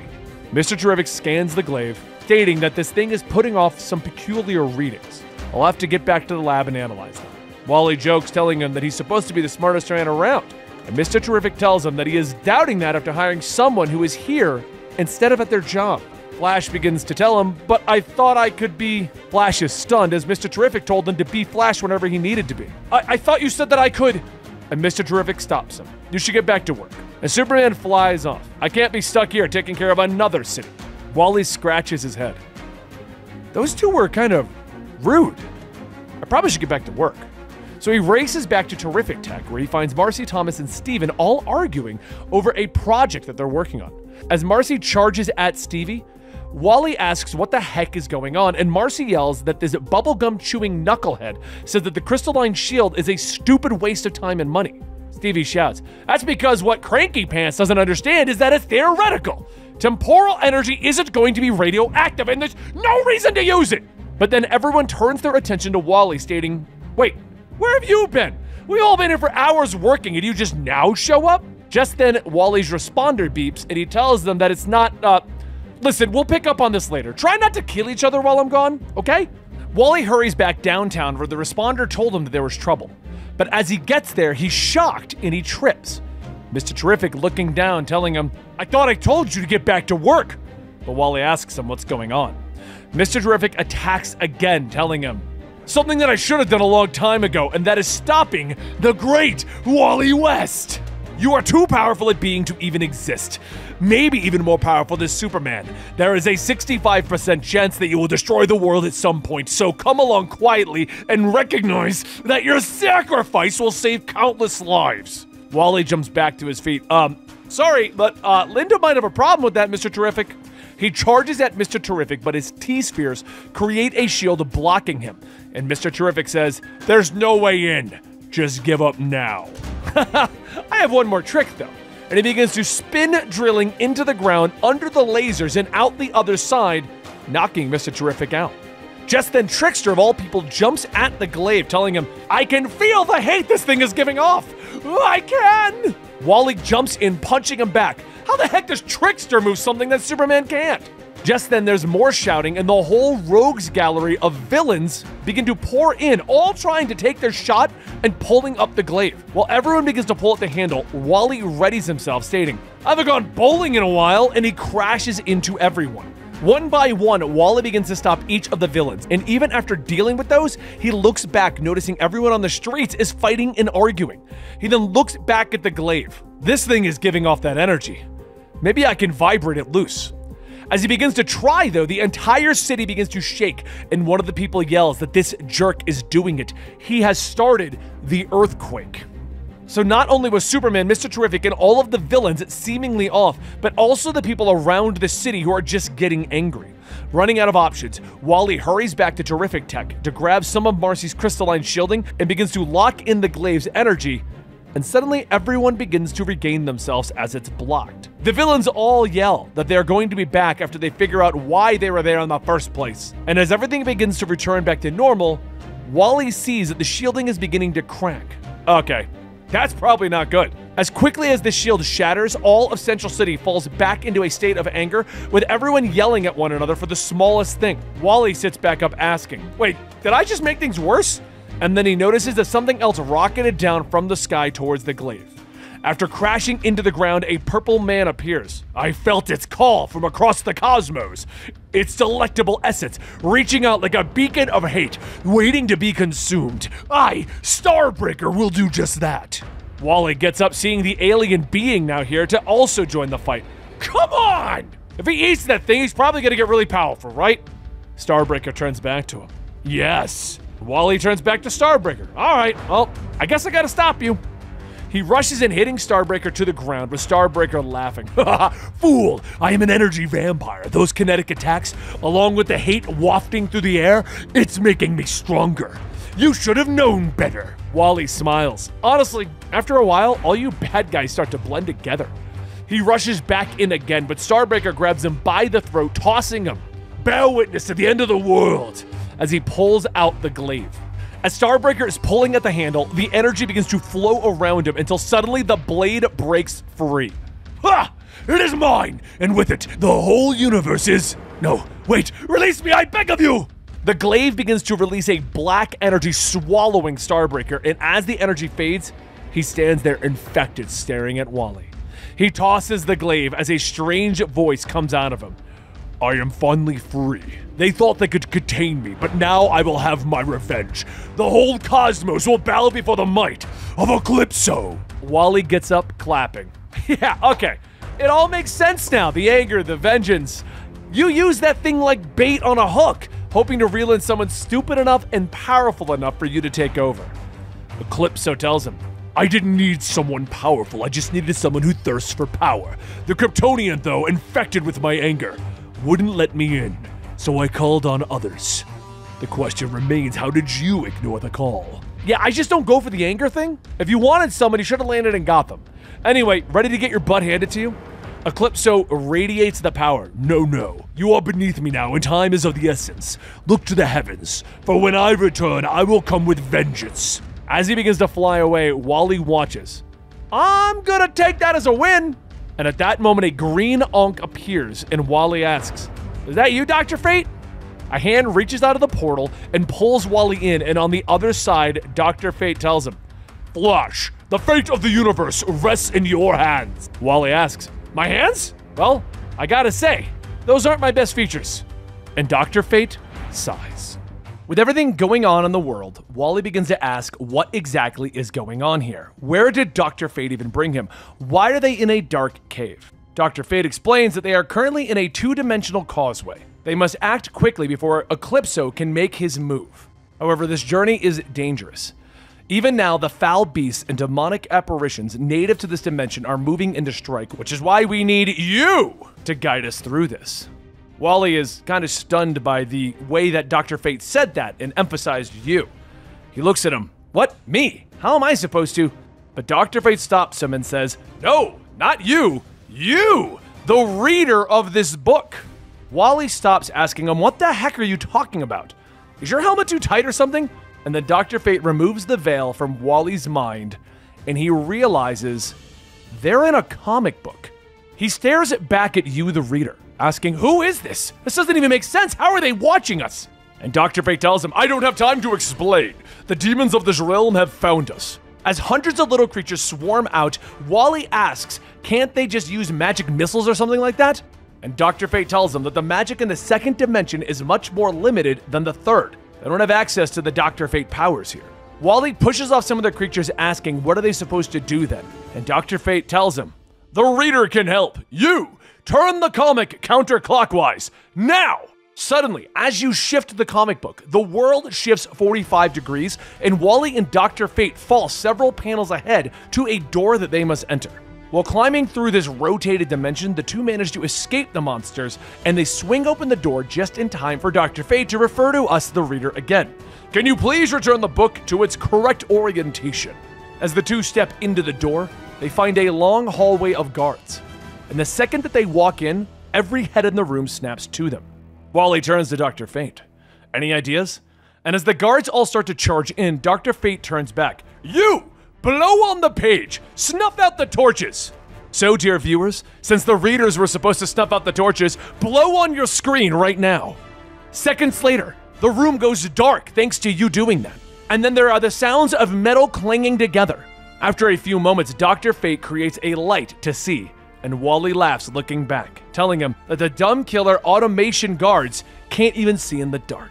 But soon the two of them find themselves at an impasse as a giant hole separates them from the next door that they must enter. And Wally looks back. Hey, reader? How about you give us a little clockwise tilt, cool?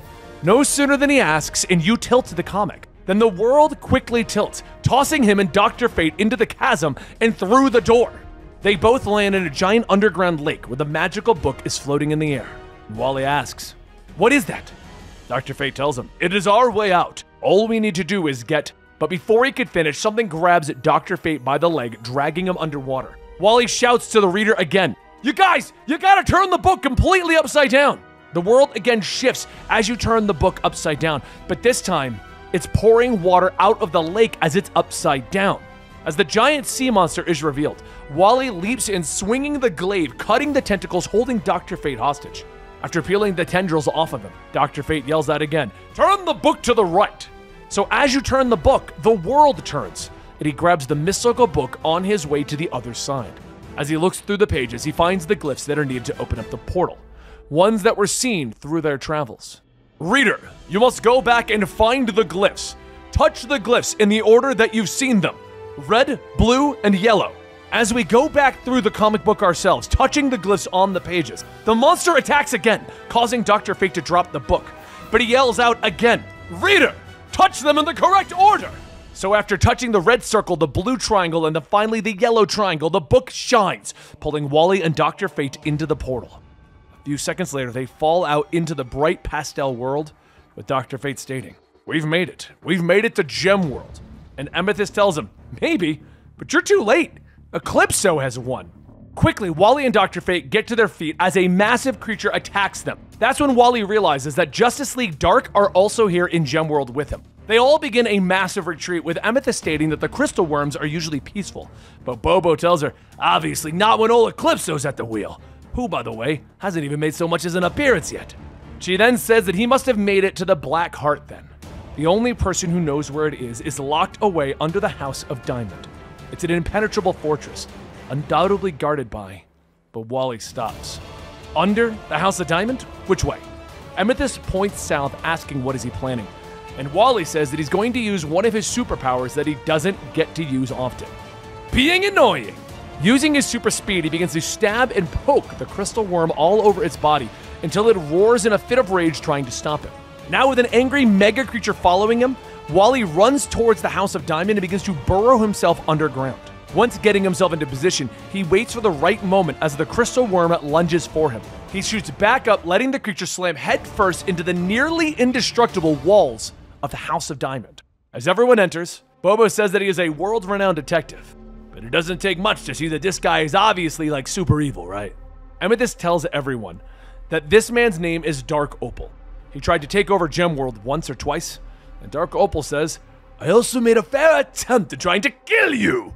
Don't forget that. She grabs her sword, but Dark Opal says that they can torture him all they'd like, but it won't grant them the information that they seek. He can lead them to Eclipso. All it will cost is his freedom. Etrigan looks at him. I've seen devils with smiles such as that. His words say he'll help, but in his heart lies a trap. Constantine chimes in. True. But we don't have much of a choice now, do we? Zatanna agrees that John is right. Wally walks up. Well then, great. Sounds like we all have plans all set to go. So, magic people, who's gonna bibbity-bobbity-boo us back to Earth? Dr. Fate says that he's sorry, but I can't let you go just yet. You are the only one who does not get swayed by Eclipso's influence. It would serve us all well to have someone immune to his reach, Wally. Constantine looks back. What, this bloke? Immune to Eclipso. Wally gives a half-hearted thumbs up. Yeah, me. Magic adventure where I'm immune. After a bit of traveling, the unlikely group finds a giant chasm in the ground, and Dark Opal tells them that this is it, the Black Heart. Emissa says that she thought it was just a fairy tale, but Dark Opal says of course she did. This hole leads to the very center of Gem World. He himself attempted to reach it and unlock the secrets of this planet, but it is guarded by the forces that not even he can break. Zatanna asks why would Eclipso need to get to the center of the planet? And while everyone tries to think of something, Wally says, actually, I might know. Constantine chimes over. Really? Anyone hear that? Flash knows what Eclipso is up to, even though we, the most powerful magic users on Earth and other realms, have exhausted all means at our disposal to find out. Please enlighten us, Speedster 1. Wally says, well, when Jai was younger, his Uncle Barry gave him a build-your-own antenna kit. The central piece of it was a hunk of quartz. It worked pretty good, too.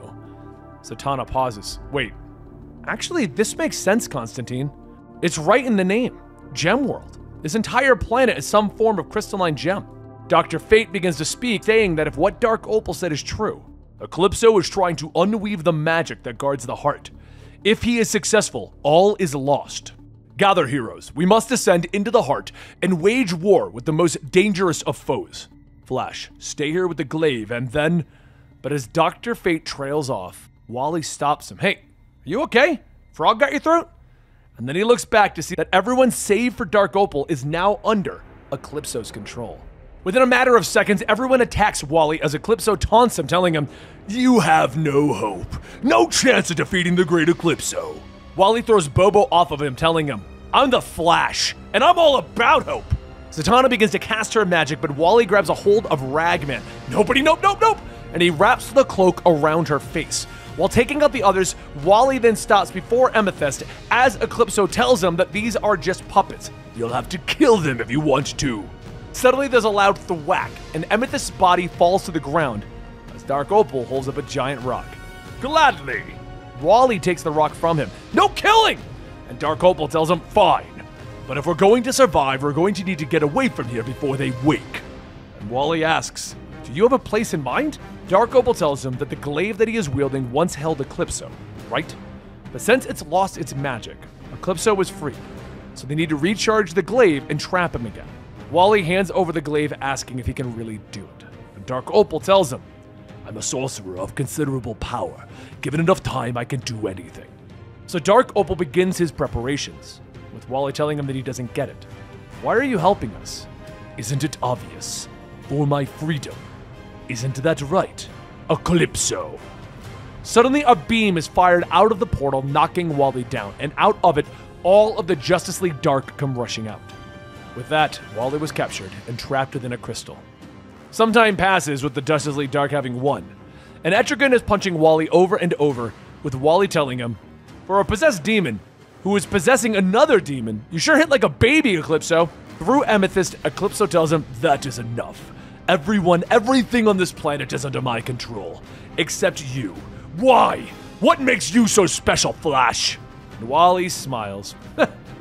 Because you didn't say please. Eclipso slaps Wally. I will show you why I am the only true spirit of vengeance. You will finally feel the wrath I've endowed him with. Wally coughs up. Someone will stop you. Who? You, the Justice League? Even if they knew what was happening, they could do nothing. I am currently unraveling the last of the magic guarding the heart. This world's crystalline bones will shout into the inky black of space, and I will have my revenge. And nothing will stop me, Flash. Eclipso takes the glaive, getting ready to end Wally. When suddenly, there's a giant explosion. As the smoke clears, Wally looks down to see Jai, Iray, and another girl, and he asks, kids? Iray looks at her father. Hi, Dad. Etrigan rushes in, but Jai punches him through the roof, with Iray blowing Bobo away with her cyclone. Jai then turns back, punching the crystal, holding Wally to free him, and asks if he's okay. Wally says, besides having a million questions as to how you're all here, yeah, I'm fine, I really am. At that moment, the little girl with them asks what they want to do about this guy. And Wally looks up to see a projection of a giant bear holding Dark Opal. Yeah, like, what the heck is going on, kids? The little girl says that she can explain, Mr. West. She convinced Iray to sneak out of the house, but then they were abducted by super bad guys. Jai chased after them, and Iray reconnected his powers, and they all got buffed. They beat up the bad guys and zap. They came here because Jai sensed that you were in trouble. Okay, all right, now, that all makes sense, but who are you? The girl explains her name is Maxine Baker, but you can call me Animal Girl. But while Maxine goes on, Jai groans in pain, and Wally tells him he got his powers back, so I'm assuming the pain came back to you as well. Jai says that they can disconnect him when they get home, but he knew he was in trouble, and so Dark Opal then speaks. No, you're all in trouble. I thought by capturing you, it would weaken you. But now... Wait, you do realize that with Eclipso succeeding, you're gonna be mind-controlled like the rest of the universe, right? Yes, but I wasn't lying about recharging the glaive. Wally stares for a moment, contemplating Dark Opal's honesty. But with no other choice but to believe him, he hands the glaive back to Dark Opal, telling him, get to it. Later, back in the front of the Black Heart, Dark Opal hands the glaive back to Wally, telling him that it took almost everything he had, but the glaive is recharged. They only have one shot at this. Alright, I can do it. I just need a clear shot at Eclipso. Jai cracks his knuckles. Don't worry, Dad. We got this. As soon as the pain returns, Wally tells him he can't let him fight. But Iray tells him that they can't do it without Jai. And Jai sits back up. Yeah, she's right. Don't worry. I can do this, Dad. Wally sighs, telling them that Linda is going to kill him when she finds out that he went on a Flash adventure with his kids. That's a problem for another day. Speaking of killing, don't! These people are possessed. They don't have any idea what they're doing. Suddenly, a giant beam shoots out of the Black Heart, and Dark Opal says that Eclipso has reached a heart. It's happening! Wally turns back to everyone, kneeling down, telling them to make sure that they look out for each other and don't take risks. He'll give them a 10-second head start to clear the path. Then he's going to start running. If he can build up enough speed, Eclipso will never see them coming. On your mark, get set, go! As the kids and Dark Opal charge into the fray, Wally patiently waits as he begins to count to 10. As the fighting begins, he forces himself not to join, watching as the kids prove themselves to be possible actual heroes. As he counts down to 10, he sees the path, and he begins to run. The Flash runs. He enters the Black Heart, and Wally can feel himself slowing down.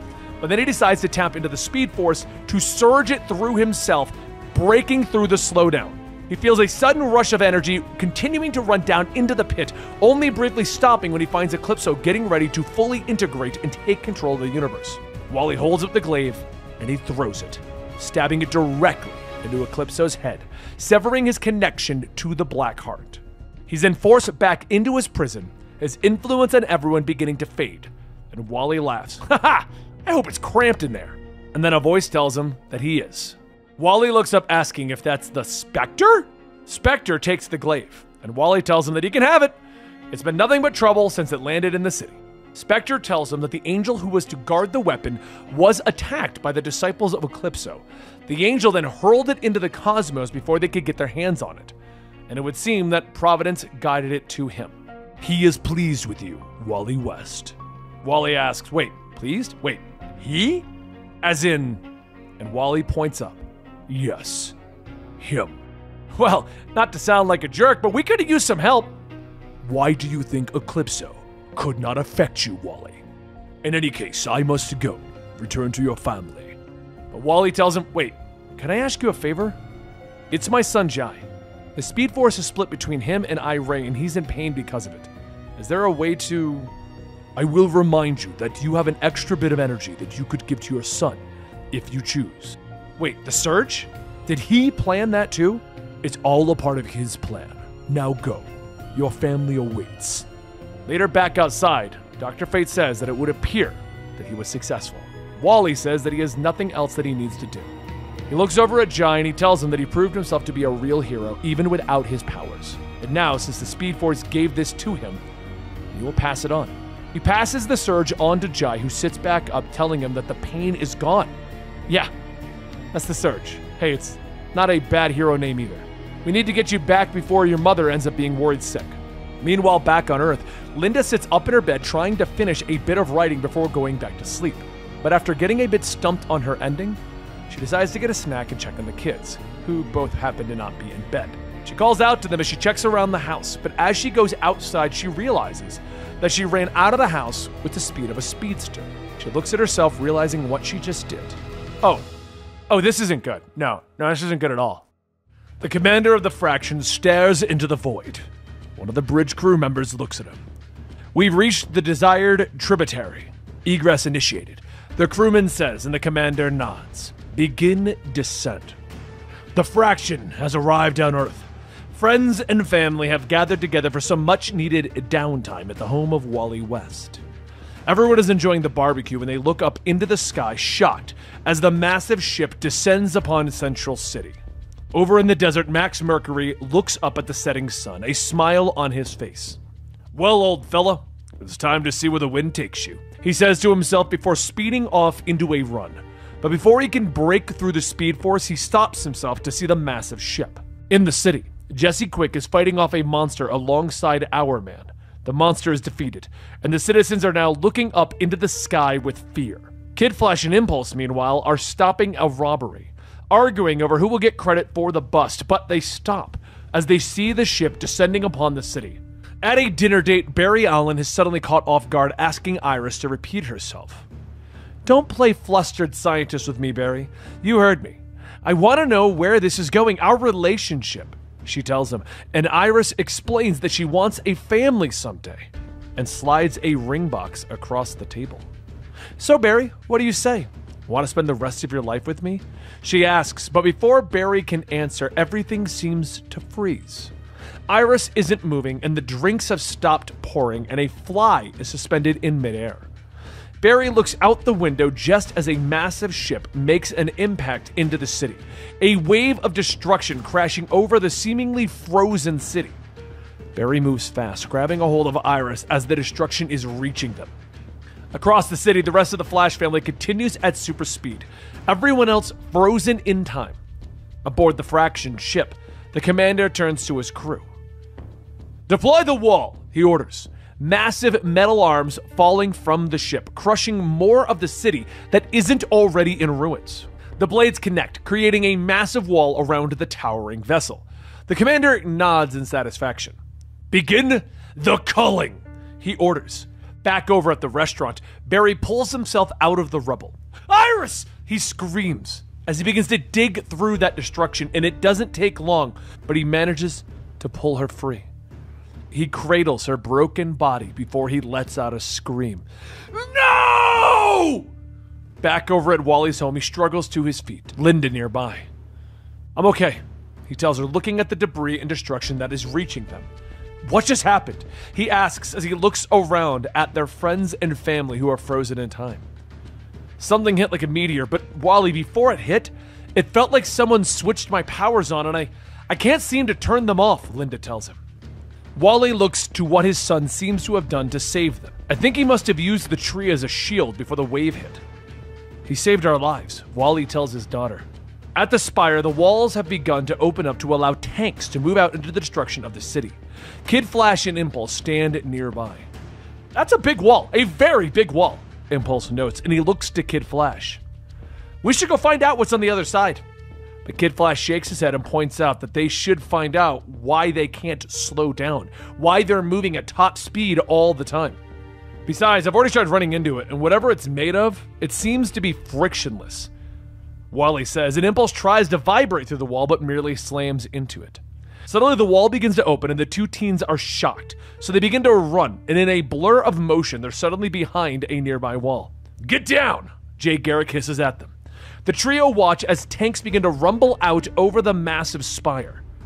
"It's like some kind of invasion," Kid Flash whispers, and Jay shakes his head. "No, boys, this is a war." Meanwhile, Wally is running through the destroyed city in his uniform, but he stops as he hears Barry crying. He runs into the room to find his mentor, cradling Iris. Barry looks up, tears in his eyes. She was there, and then Wally... "Oh, Wally!" he gasps, and Wally hugs Barry and Iris. But he looks up as he sees the alien craft flying overhead, ruining their mourning period. "Barry, let's get her back to the house. It's not safe here. We're going to figure this out, okay?" Wally tells Barry, who struggles to his feet, lifting Iris's body up into his arms. But another craft buzzes over them and opens fire. The pair of flashes split up, forcing the craft to follow Wally, rounds spitting out of the front of the ship, blasting the ground at Wally's feet. But Wally manages to grab a piece of rebar, whirling around at the craft. "Lay down your arms and prepare for capture," the pilot calls over a loudspeaker, and Wally smiles. "Ha! First time on Earth, huh, pal?" he says before throwing the rebar so hard that it spins, ripping off one of the ship's wings. It then begins to careen through the air, exploding against a wall. "Enjoy your visit," Wally snaps. Meanwhile, Kid Flash, Impulse, and Jay have all been discovered, with Jay throwing the kids onto the ground as the blast rips through the wall that they were hiding behind. I should have stayed in the future! Impulse moans as he gets back to his feet and the alien soldiers come towards them. But Jay stands ready. Roll on your shoulders, boys! If we're gonna die today, we'll die like men, tall and proud. Impulse looks at him. Is there a second option? But a tank suddenly flips through the air, landing on the soldiers. Jay looks up at their savior, smiling. Why, Miss Quick? Aren't you a sight for sore eyes? He says as Jess steps out. Jess explains that Our Man's Miracle managed to save him and she hid him away before she came to help. Jay asks if she has any idea who the aliens are. I think they're called the Fraction. Max and I saw a spider that looked just like the one that landed here when we were searching for Barry. We also saw the way they left the world. And Jay, it wasn't good. Aboard the Spire, the commander was receiving reports of the metagened humans that are being captured and brought to the ship. One of the officers steps forward. Sir, we found evidence of organic conduits. Actually, a lot of organic conduits. The officer says, and the commander is intrigued. How many? This area alone, our estimates are 5 or more, the officer reports, and the commander orders his men to capture these conduits and bring them to the ship. Awaken the hunter, he orders before turning away. 5. The Empress will be most impressed, he whispers to himself.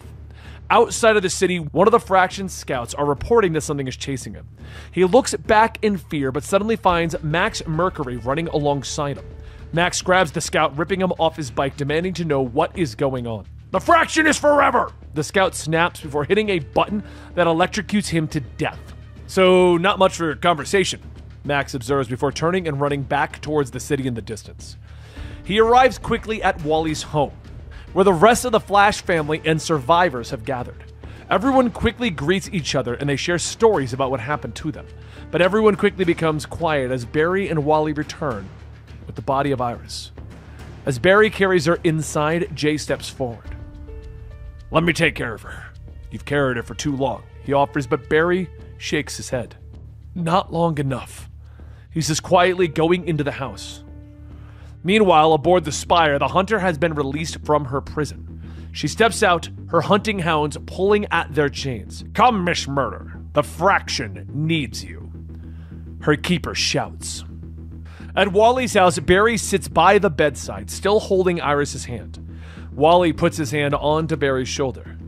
Barry, we have to go. I know it feels like it's been days, but Jay wants to talk to us. Barry doesn't move for a few moments, finally leaning forward and kissing Iris on the forehead. I love you forever, Iris, he whispers.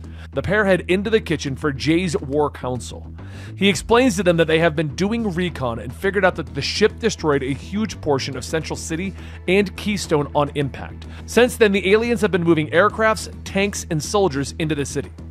Everyone questions why they're moving at super speed and how come the Flash family can't seem to shut off their powers. But it's Wally who believes that the Fraction must be tapping into the Speed Force with their technology. We're gonna need one of those vehicles. If I can get a look at their tech, maybe we can reverse engineer a solution, Barry says.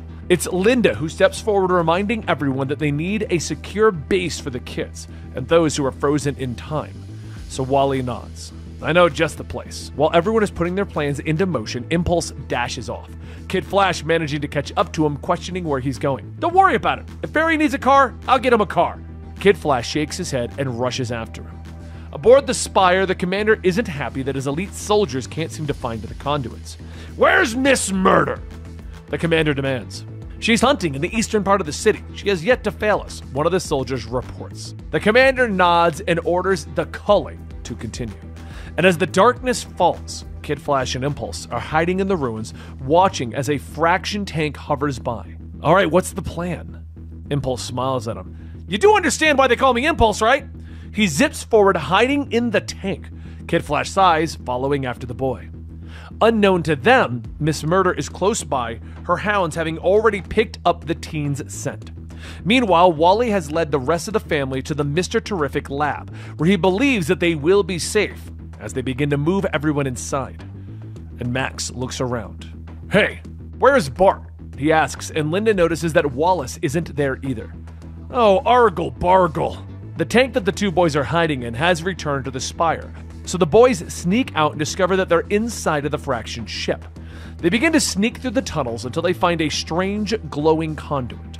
"Maybe it's a battery. We should take it," Impulse says. Kid Flash looks at him in shock as Impulse begins to unplug the conduit, though this leads to alarms beginning to sound on the command deck. Cutting back to the kids, they're now trying to carry the large conduit out of the ship. They round the corner into a pair of soldiers who order them to stop.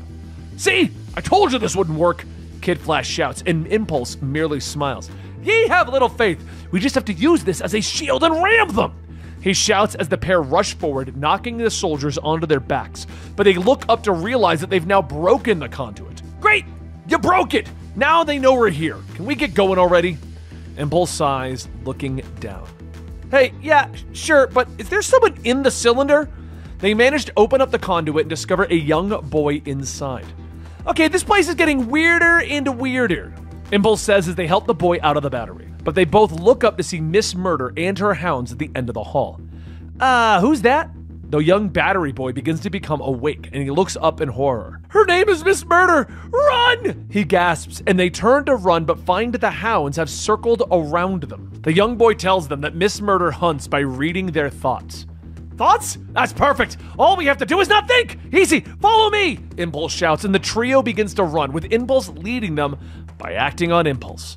They manage to slip around the hunter, and they round another corner to find the commander and the soldiers. "Kill them!" the commander shouts, with the soldiers opening fire, but the young boys suddenly juke to the side, allowing the blaster fire to hit the pursuing hounds. The trio then return to the hangar, where they steal another tank, but Miss Murder suddenly lands on the roof, causing them all to scream in fear.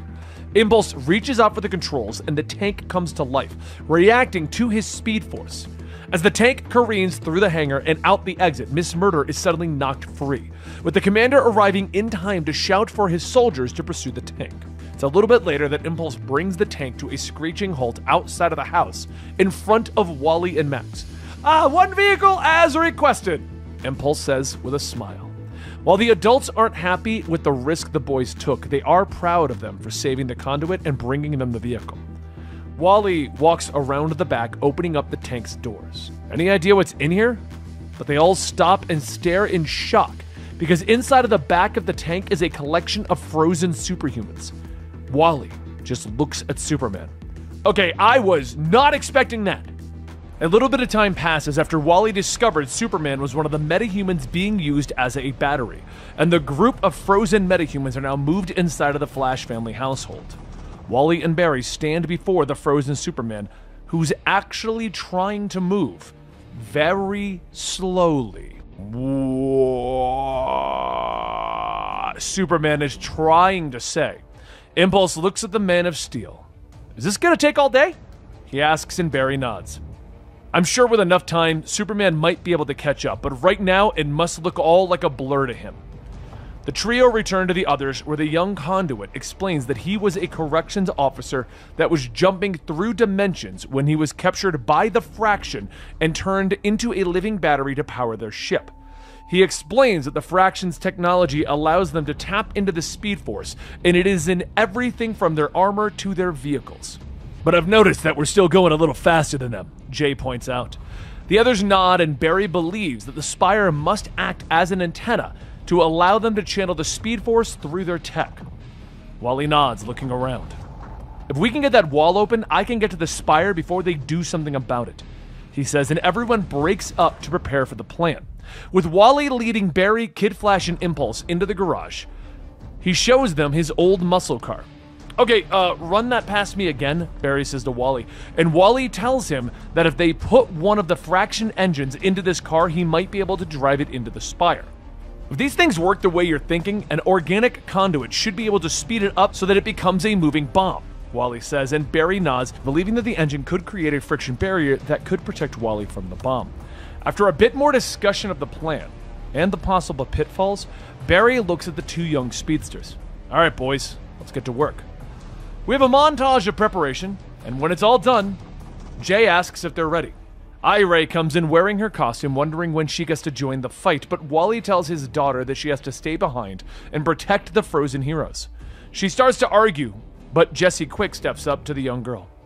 What would happen if somebody broke in and stole the greatest hero on Earth? She asks as she motions to Superman. We need to protect Superman, our man, and all of the rest. I don't know if it's any bigger than that. She fist bumps Ira.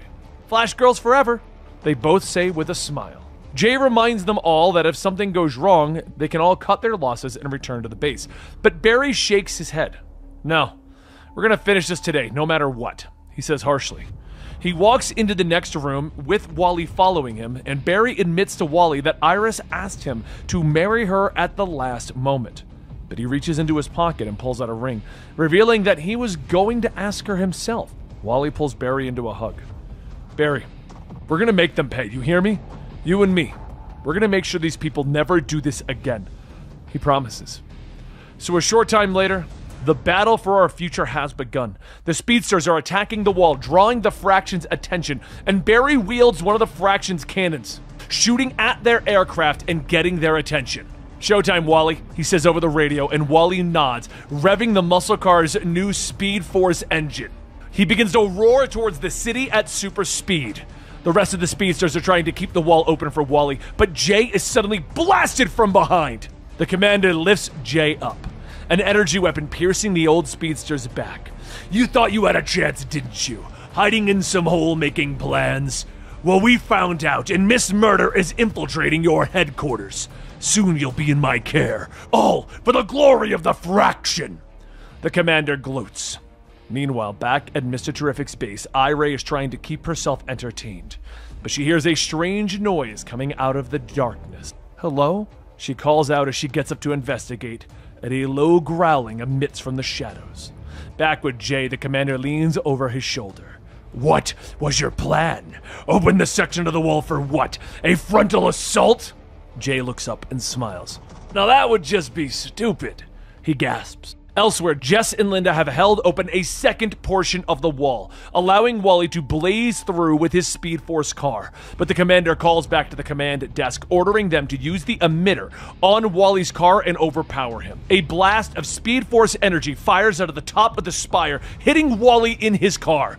He's suddenly held still and can feel his body disintegrating.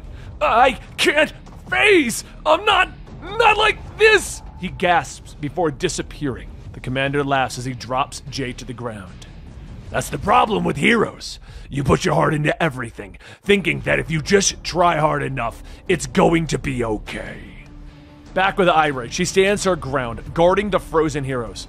I don't know who you are, but you can't have them, she shouts at Miss Murder. But the hunter rushes forward, grabbing Ira by the throat, lifting her into the air. The two hounds begin to sniff around Superman, who is still moving at a mere fraction of a second. As Miss Murder holds Ira up close, Superman manages to push through, and he grabs one of the hound's tails. This distracts Miss Murder for a moment, and Ira is able to kick her way free. She rushes over to her brother Jai, throwing him at Miss Murder. My brother turns Speed Force into strength, and Uncle Barry said that there's a ton of Speed Force spilling out everywhere, so Jai's probably super strong, which is great, because we've been practicing a couple of moves. I call this one a wrecking ball, she shouts, and Jai slams into Miss Murder and her hounds, which forces the hunter to leave. I'll be back, young one, she says in Ira's mind.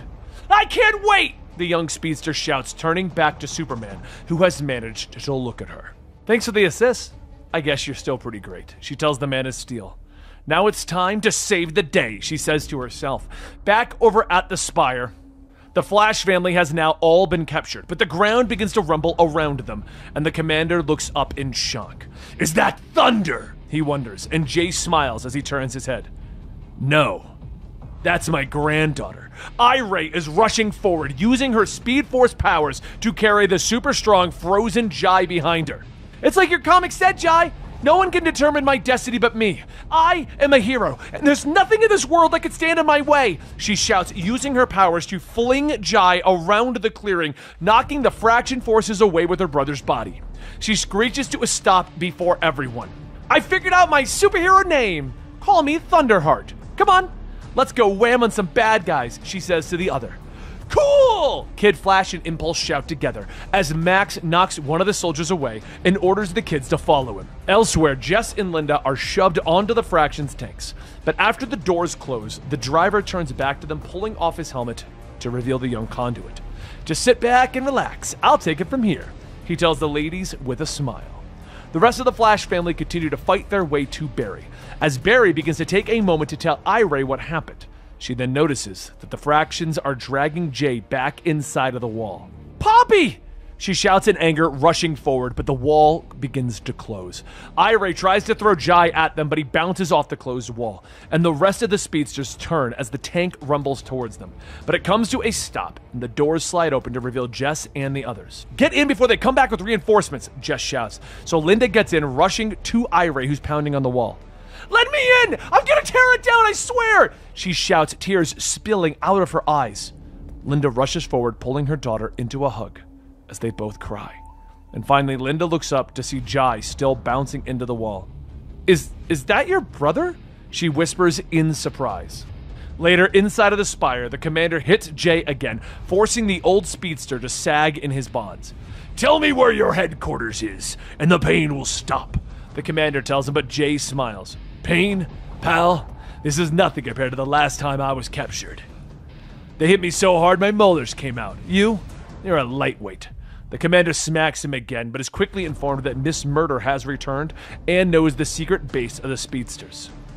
With that, the commander leaves the room, getting ready. But back at their base, everyone begins to mourn the death of Wally West, when Barry suddenly has an idea. He speeds past everyone, beginning to scribble on the whiteboard. Together we can fix this, he whispers to himself. Jess runs into the room to inform everyone that the Fraction is approaching. But Barry turns to them all. I know how to win this war. Not just win, but make it so that this never happened in the first place. At the spire, the Doctor leans over Jay, preparing to begin his experiments. Jay smiles, opening his mouth. Maybe you can start at my teeth. I think your boss might have loosened something. He then spits one of his teeth out at super speed, breaking through the Doctor's armor. The laser drill falls onto the table, breaking Jay's bonds, allowing him to free himself. He gets to his feet, managing to knock out the soldiers that are rushing him. He then stands, catching his breath as he arms himself with the Fraction's weapons, hefting one of the rifles. All right, it's time for the Fraction to see what Jay Garrick can do. He grunts as he prepares for war. The final plan has begun. Jessie realizes that the world doesn't need Jess Quick right now. It needs the Ring of Liberty Bell. She puts on her mother's old costume and joins the rest of the Flash family. I'm ready, she tells them, and Max nods. Your mother would be proud, Jessie. Barry looks at the rest of the family, reminding them of what is at stake. 2 miles before we make things right.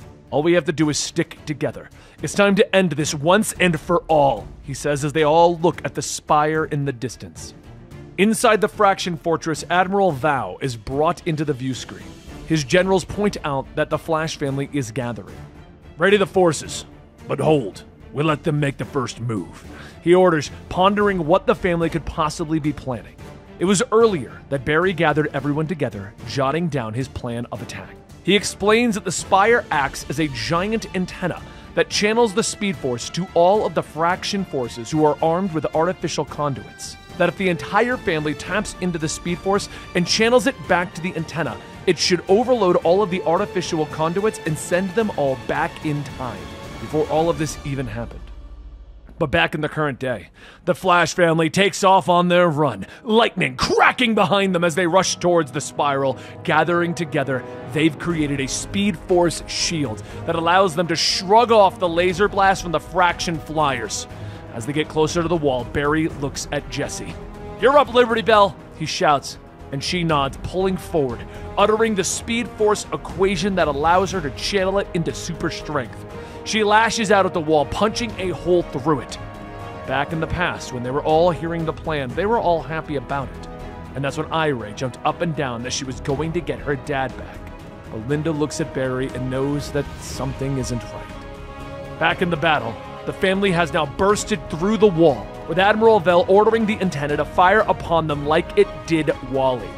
We're almost over our target, the young conduit shouts to the others. The family leap into the air, vibrating through the ground, dropping them inside of the ship. But back in the past, Linda finds Barry as he's getting ready. What aren't you telling us? She asks, pointing out that she was an investigative reporter and knows that he is lying. Barry looks at her and explains, Wally won't be coming back. The Flash family members are connected to the Speed Force, so all of them remain outside of the realms of time. They are paradoxes in and of themselves. I'm sorry, he tells her quietly.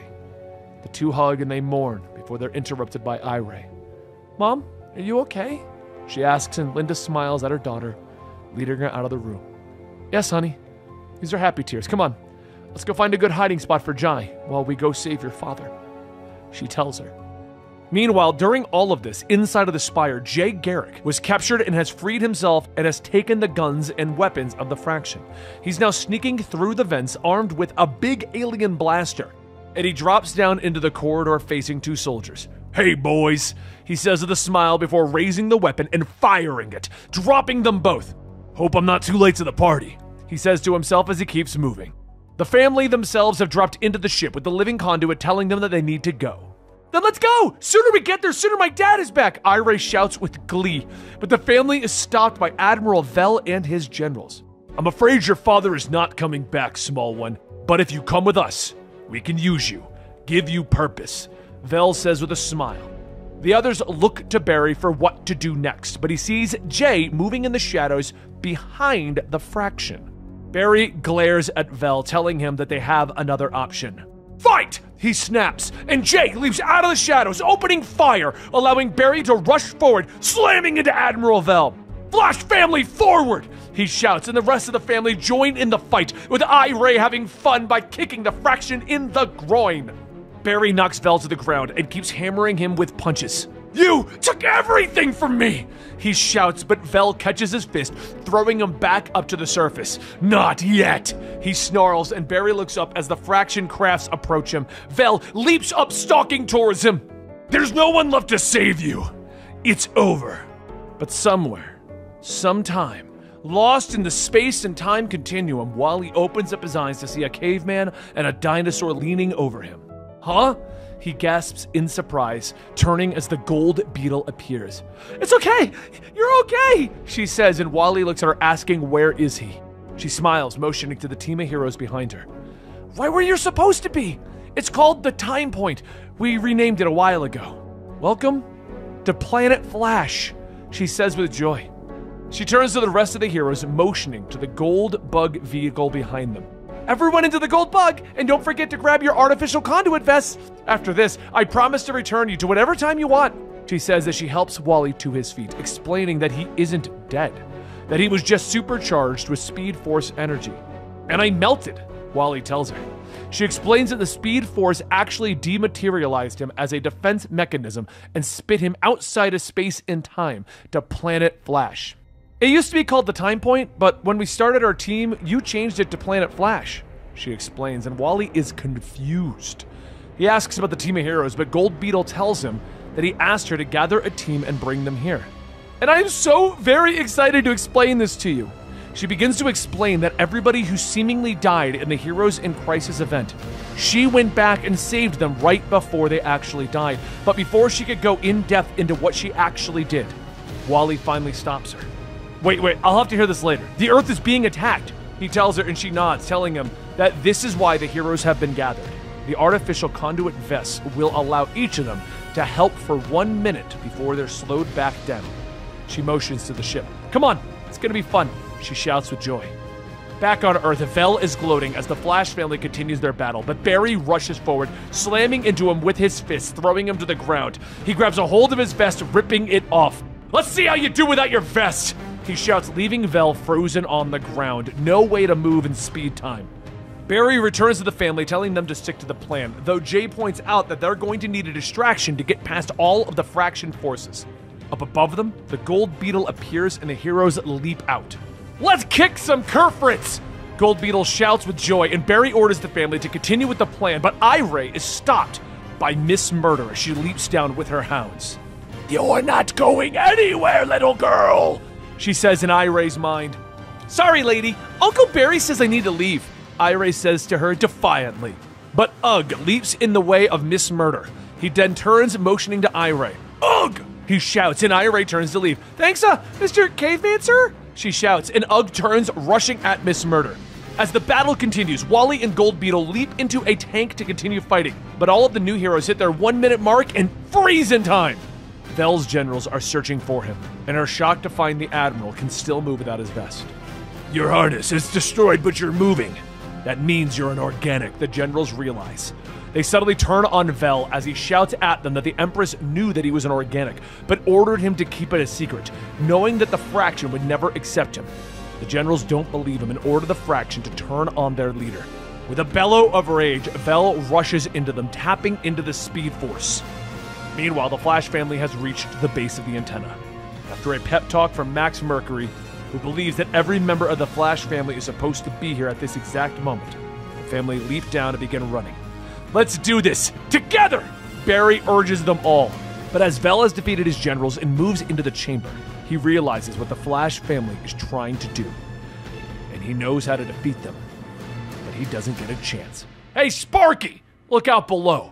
Wally shouts as he leaps down, kicking into Vel at super speed. You! Vel snaps and Wally nods. Yeah, me, the Flash, the guy who's about to kick your butt. The two of them launch into a speed fight, raining blows on each other until Wally manages to kick Vel into one of the conduit battery compartments. He then rushes forward, slamming the compartment shut. This must be one of those batteries that Impulse and Kid Flash told me about, which means if what I hear is right, you are about to send every one of us wearing those harnesses back in time, he says with a smile as Vel is pounding on the battery. The Speed Force begins to crackle all around them as time begins to rewind. The devastation of the city is reversed as the Fractions haven't even arrived yet. And Wally looks at Vel and smiles. Nighty-night, loser. 1 minute earlier. The Fraction generals look around the bridge, shocked that their admiral has suddenly disappeared. The highest-ranking general turns to the bridge crew and orders them to turn around, not wishing to continue the invasion without knowing what happened to their admiral, knowing that they can always return. Below them on Earth, Iray rushes into the arms of her father, and the family celebrates. I told you it'd be fun! Gold Beetle cheers as their team gathers, but Barry has already rushed away. He runs back to the restaurant where he and Iris were having their dinner. She's angry that he seemingly disappeared, but he bursts through the door, telling her that he wants nothing more than to spend the rest of his life with her. I love you, Iris West, and nothing in the world is going to stop me from loving you from now until forever, he tells her as they embrace. Everyone in the restaurant cheers as they kiss. Back at Wally's house, he says goodbye to Gold Beetle and her team, and he offers to have them come in and join the party that they're having. But Gold Beetle politely declines. I can't. When Jai and I meet in the future for the first time, it's special. I don't want to ruin either of our memories of that. Besides, I have to drop a few of these guys back into their own time zones, trying to make sense of all of this weird continuity that I created. The living conduit then joins them, but first hugs Linda goodbye. You know, I never heard your name, she says, and he smiles at her. Wade. My parents named me Wade after a cool relative or something. She tells him, and Linda hugs him, remembering that Wally has a cool uncle named Wade. But she shrugs off the thought. Wally and Linda hug for a moment before heading back to the party with their friends and family. Elsewhere, Impulse has joined Max Mercury in the desert, telling him that he wants to travel to the next time with him. We're family, Max. Wherever you go, I go. Come on, let's see what's next. It should be fun, Impulse says, and he and Max start running. The Speed Force gathers around them as they're about to break the barrier and run into the future. Up in the snowy mountains, Wallace puts a hand to his ear, arguing with Wally that he won't be babysitting. It's a long pause as Wally makes his case. Really? Okay, for that, I'll do it. Wallace finally agrees, turning with a smile as he hangs up. He must be really desperate to agree to that. Well, guess I'm on babysitting duty. Meanwhile, Jai, Irie, and Maxine come rushing out of their school, planning for their sleepover tonight, one that Jai is particularly happy about. But they're shocked to find Wallace waiting for them outside.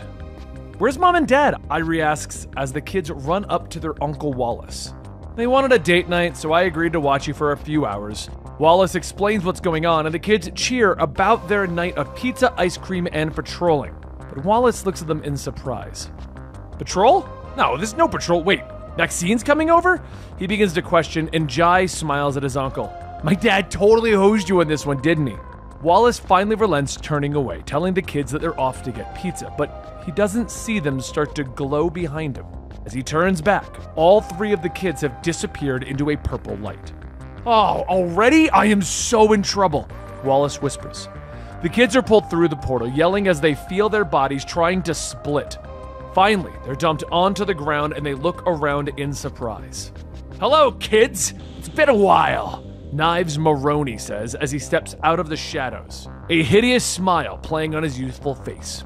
"What do you want, Knives?" Jai snaps, stepping forward to protect his sister. But Knives pulls out a knife and begins to hold up a strange purple belt, explaining to the children that he now holds a piece of the Eternity Mind. "With it, you can retrieve anything from time and space. No fuss, no muss. So I thought I'd try it out on you!" He shouts with glee, and the kids look in surprise as other villains step out of the shadows and Knives motions to them. "Allow me to introduce you to your enemies from the past, present, and future," he shouts as he introduces Dr. Nightmare, Reverse Grodd, Mineral Man, Foul Play, and Heatwave Jr. The villains begin to whisper amongst themselves, trying to figure out why there aren't more members of the Super Kids here. But Knives tells them that they will kill these 3 and the team will never get formed. Meanwhile, back in the main universe, Wallace is headed over to Mr. Terrific's. He begins to ask the superheroic genius for help in finding his young charges. But that's just the B-plot of how Wallace is going to save them. Let's get back to the fun stuff in the multiverse. Over with that, the villains are deciding who should get the first crack at killing the young heroes, unaware that another pair is watching them from the shadows. As the villains continue to argue, a young Robin and John Kent jump down. "Sorry guys, the Super Sons are here to save the day," Superboy shouts, with Robin tossing batarangs at Dr. Nightmare, while Superboy knocks the wind out of Foul Play. But a blow from Reverse Grodd sends him spinning into Irie. "Sorry about that," John says. "And hi," blushing at the girl. But before he can react, Jai rushes to Grodd, punching him hard. "No one hits my sister! We need that Eternal Mind!" Robin shouts as he swings through the air. Irie doesn't hesitate, using her super speed to change into her costume and steal the Eternity Mind out of Knives' hands. "No, not again! She can't get away!" Dr. Nightmare shouts, beginning to use his powers to create a massive monster that is charging at them. "Let's go! Like now!" Irie shouts, and the young heroes charge away. But back in the main universe, Mr. Terrific has created a portal that would allow Wallace to find the kids. "Linda's going to kill me! Have you ever seen her angry? It's not cool, man! Not cool at all!" He whispers, but Mr. Terrific looks at him as he activates the portal. "She won't kill you, but you may have to leave the dimension," he offers as a way of hope. Wallace thanks him, stepping through the portal, promising that he'll find the kids alive. "Just so I can kill them!" he shouts as he disappears. He drops out of the portal into the strange dimension, and whirling around, he finds the team of supervillains that immediately rushes at him. "Not what I was expecting!" he shouts as he begins to run. Meanwhile, the kids have rushed down something called the Forever Corridor. Irie suggests that they take a break, but Robin insists that they continue forward until they can figure out how to activate the Eternity Mind. "Once I turn it on, we can summon our dads or more competent heroes to help us out." The kids all begin to argue, but John finally convinces the Flash children that they need to stick with Robin, that he is one of the greatest heroes that he has ever met. Meanwhile, Ace is continuing to fight the villains. "Where are the kids?" he shouts, speeding along, punching Dr. Nightmare. But Knives manages to catch him from behind, knocking him to the ground. "No idea, but at least we have bait to catch them now," he says with a smile as the villains close in on the downed Wallace. The kids continue through the fortress, with Irie explaining to John and Damian that Knives referred to them as the Super Kids. "That must mean that we're some kind of like super team eventually," she says happily. But Damian shakes his head. "I don't do teams," he explains, when suddenly the air is filled with the sound of Knives' voice. "Hey, Super Kids! I know you're someplace in this palace. So is your friend, the kid with the yellow costume and the lightning bolt on his chest. I don't want to have to kill him. I'll let him go provided you come back and give us the Eternity Mind!" Knives shouts. The kids aren't sure what to do, but it's Jai who comes up with the plan. "Irie, you know how Dad gets upset when we both talk to him at the same time?" the young hero says with a smile. Moments later, the Super Kids have returned to the villains and toss Knives the Eternity Mind. As the mobster holds up the magical item, a voice fills the palace. "I am the Eternity Mind. All that is can be again. You just have to ask," the voice calls out. The kids don't hesitate, immediately shouting for things, filling up the palace with the large animals and fog from Coastal City. As everyone begins to fight in the confusion, Irie rushes over to Wallace's side. "Don't worry, Uncle Ace, we'll get you out of here," she promises. Now freed, Wallace continues running forward and punches Knives in the face, knocking the Eternity Mind back into the hands of Robin. "Eternity Mind! Send these villains to the nearest jail in their city of origin!" Robin shouts out, and with a bright light, the room is filled and the villains disappear. Everyone cheers in victory, but Wallace opens up a portal to return them home and orders the kids inside, not wanting to deal with the wrath of Linda. The kids promise to see each other again and act as a team before disappearing into the portal. Alone, John looks at Damien. "All right, can we go home now?" he asks, and Damien agrees, asking the Eternity Mind to return them home. But as the young heroes disappear, the Eternity Mind stays, dropping to the floor. All is quiet for a moment before a booted figure steps out of the shadows, receiving the strange item. "Oh, what a wonderful little jewel. It can bring anything and anyone from time and space. How lovely!" the old woman says as she reaches down, picking up the stone. "Granny Goodness could use a new recruitment tool," the evil warrior from Apocalypse says with a sinister smile. It was a quiet night as several low-level criminals gathered to play cards and bet the earnings that they just got from each other at their own little heist. As the cards are dealt, they talk about the cities that they should avoid hitting, not just because of the heroes who patrol, but other potential issues. Gotham? Well, Gotham's chaotic enough that you might slip through the cracks. Metropolis? Other than the Big Blue, that city is constantly under attack. Coast City? Very doable. The Green Lantern's actually hardly there. Faded Away Man looks at his cards. "Well, I heard Central City is tough, but I think that's all just hype." Everyone stops to look at him, and Goldface is the one who comes forward. "No way, man. Central City's the worst. Ever wonder why no criminals come to Central City? The Lex Luthors or the weirdos from Gotham?" You see, one time, the Joker thought that Central City would be an easy target. He had his Joker Venom all set up and ready to go. But as he pressed the button, that Scarlet Speedster showed up and blew the Clown Prince of Crime all the way back to Gotham. Scariest villain on the planet, and even he knows that Central City is a no-go. Mind Dancer says, "That's nothing. You ever heard of Condiment King? He was trying to knock over the main bank, and he got as far as the front lobby, and then he was just in a desert in the middle of Africa. It took him almost a year to get home." Fadeaway Man looks at them all. "You guys are all just making up stuff now." And the bug-eyed bandit asks, "You ever run into those kids?" Puppeteer chimes in. "Oh, don't even get me started. I saw them once." "Surge? That kid is as strong as Superman. He lifted up a giant over his head and threw him like a skipping stone.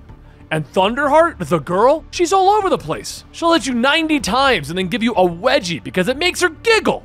Mind Dancer tells them, No. You hear what happened to Mordru, the guy with the powers of time and space? Well, he came to Central City and saw a little girl. This little girl stuck her tongue out at him. So Mordru, who already has self-confidence issues, takes the kid's sucker right out of her hands. Because who's gonna stop him? He then looked down the street and he saw the Flash there, just waving his finger back and forth. You shouldn't have done that. So what does the big wizard do? He jumps to another dimension. He smiles to himself, right? Feeling like he just got away, like he was safe from the Flash. But he wasn't safe. Somehow the Flash found him, so he jumped to another dimension, and another dimension, and another dimension. Finally, Mordru appeared at the end of the universe, the place where time ends and reality is being made. And the Flash was there, with his palm out. Can you imagine? The Flash chased him all over space and time for a girl's sucker pop. Mordru was never the same after that. Everyone around the table joins in a quiet, whoa. But Fadeaway Man tells them that it can't be true. All the money that he's playing with was stolen from downtown Central City, right next to that Flash museum, and I'm fine. Everyone stops, and they stare at him for a moment. You did what? Maybe we can all get away before... But at that moment, there's a knock at the door. Everyone sighs. Oh, we're too late. Fadeaway Man gets up to answer the door. You're all just being paranoid. It's the pizza that I ordered from Lex Eats. Look. And as the door opens, Flash is standing there. Hey, would you guys mind having a little chat? Next, we have the Max in the mirror. Bart Allen, speedster from the far future, lives with his mentor, Max Mercury, the Zen master of speed. Max's job is to teach Bart a foreign concept, patience, and it's going to be a very long road. As Bart gets up and heads to the bathroom, he wakes himself up. because he's surprised to see Max is stuck in his mirror. Max? What are you doing in there? Max tells him, all right, listen carefully, Bart. I'm going to speak slowly. Flash and I are trapped in a temporary mirror dimension, and Flash jumps in quickly. And it's fading away, and it's taking us with it. Bart, the Mirror Master is loose in downtown Keystone. Go find him, But before the Flash could finish stating any words after and, Bart has already changed costumes and has knocked Mirror Master out. And make him release. Oh my God, what did you just do, Bart? Bart tells him, you left that part out. You didn't let me finish, Bart. It's not the same. Max, handle him. All right, well, he's your cousin. Max steps up. Well, there should be a mirror gun there. Maybe we can use that, and Bart picks up the broken gun. Can we fix it with glue? Bart begins to take off, and Flash just is panicking. Great, what are we gonna do now, Max? The kid is the attention span of a toaster, who knows? After going to the library and doing a little research, Bart returns with a fully restored mirror gun, except when he pulls the trigger, nothing happens. And Flash and Max are just fading away. What's wrong now, Bart? Just go find Steel. Steel can figure it out. But Bart notices the MPS meter on the side and has an idea. Suddenly, he begins to run again, and he stops in front of the mirror, firing the gun, popping out Max and the Flash. How did you do that? Bart points at the gauge. I charged it. It read MPS. I figured miles per second, and I figured he was tapping into the Speed Force. Max laughs. All right, that's some quick thinking. Well, it's still early, Flash tells him. Maybe the three of us can get breakfast, but before Flash could finish, Bart takes off as Flash is yelling, oh my God, after we take Mirror Master in, we gotta take him in first, Bart. Our next story is called Flash Family. As Barry and Iris get ready for their date night, Linda asks where are they off to. Wally tells her once a month they go on a secret date night. They try to hide it, but they always go to the same restaurant they had at their first date. Linda says that it's actually kind of sweet, and Wally says yeah. Barry is such a nerd. Linda gives them a playful slap, and Wally says, hey, I meant it as a term of endearment. I love that Barry can be that predictable. There's no one with a bigger heart. Except, Barry's date night isn't exactly what Wally may think he was going to do. You see, Barry started on the cosmic treadmill, and Iris asked if taking the cosmic treadmill for a joyride was really a good idea. Barry says that it's not really a joyride when it's your car. Besides, they'll be back before anyone notices. But this date night isn't exactly as Wally may think. Barry and Iris appear in the future, where they're suddenly attacked. Barry braces himself for a fight, but the robots are suddenly destroyed by two people that they came to see. Dawn and Dawn. They spend their time like a family. A real family. These are the neglected children of Barry and Iris from an alternate timeline. But now, they just have lunch. They stop some villains. They do things that a normal family would do. And soon after that, Wally tells Linda that Barry always showed him what it meant to have a family. She says that Barry may be a nerd, but he really is a sap. At that moment, Barry walks in the door, stating that Wally may have learned that from him as well. Wally wonders why they're back so soon, and Iris tells him that they forgot something. This time, though, as Barry and Iris leave, Barry tells them, come on, bring the kids. Wally asks, wait, didn't you just leave a second ago? Wait, you didn't! As he puts it all together. Our next story is called Blitzback. Deep inside of the Speed Force sits Hunter Zolomon. He's not like the Flashes who connect to the Speed Force. He doesn't channel it like they do. In fact, he has no tether to the Speed Force, despite being inside of it.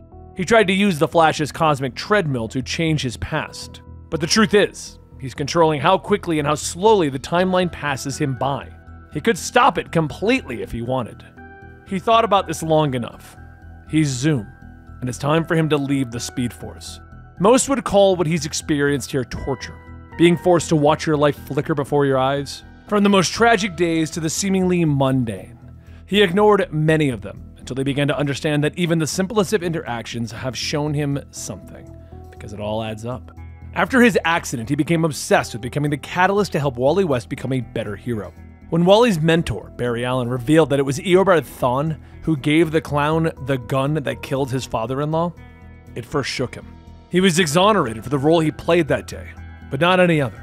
He was confused as to why Eobard would lead him down this road to become Zoom, that he'd know how to cause a chain reaction like that in someone's life. His father-in-law was killed because he seemingly made a bad call. He left walking with a cane. He was fired from the FBI. His heart breaks as Ashley leaves him. He then became friends with Wally West and later became his enemy.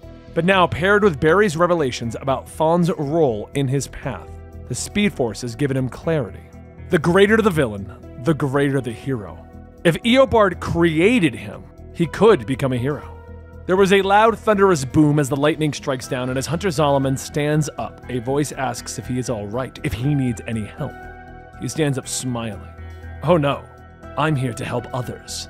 I can never stop, not until Wally is the perfect hero. How he gets there isn't what matters. All that matters is that today, the Speed Force told me so. Our last story is Between Love and You.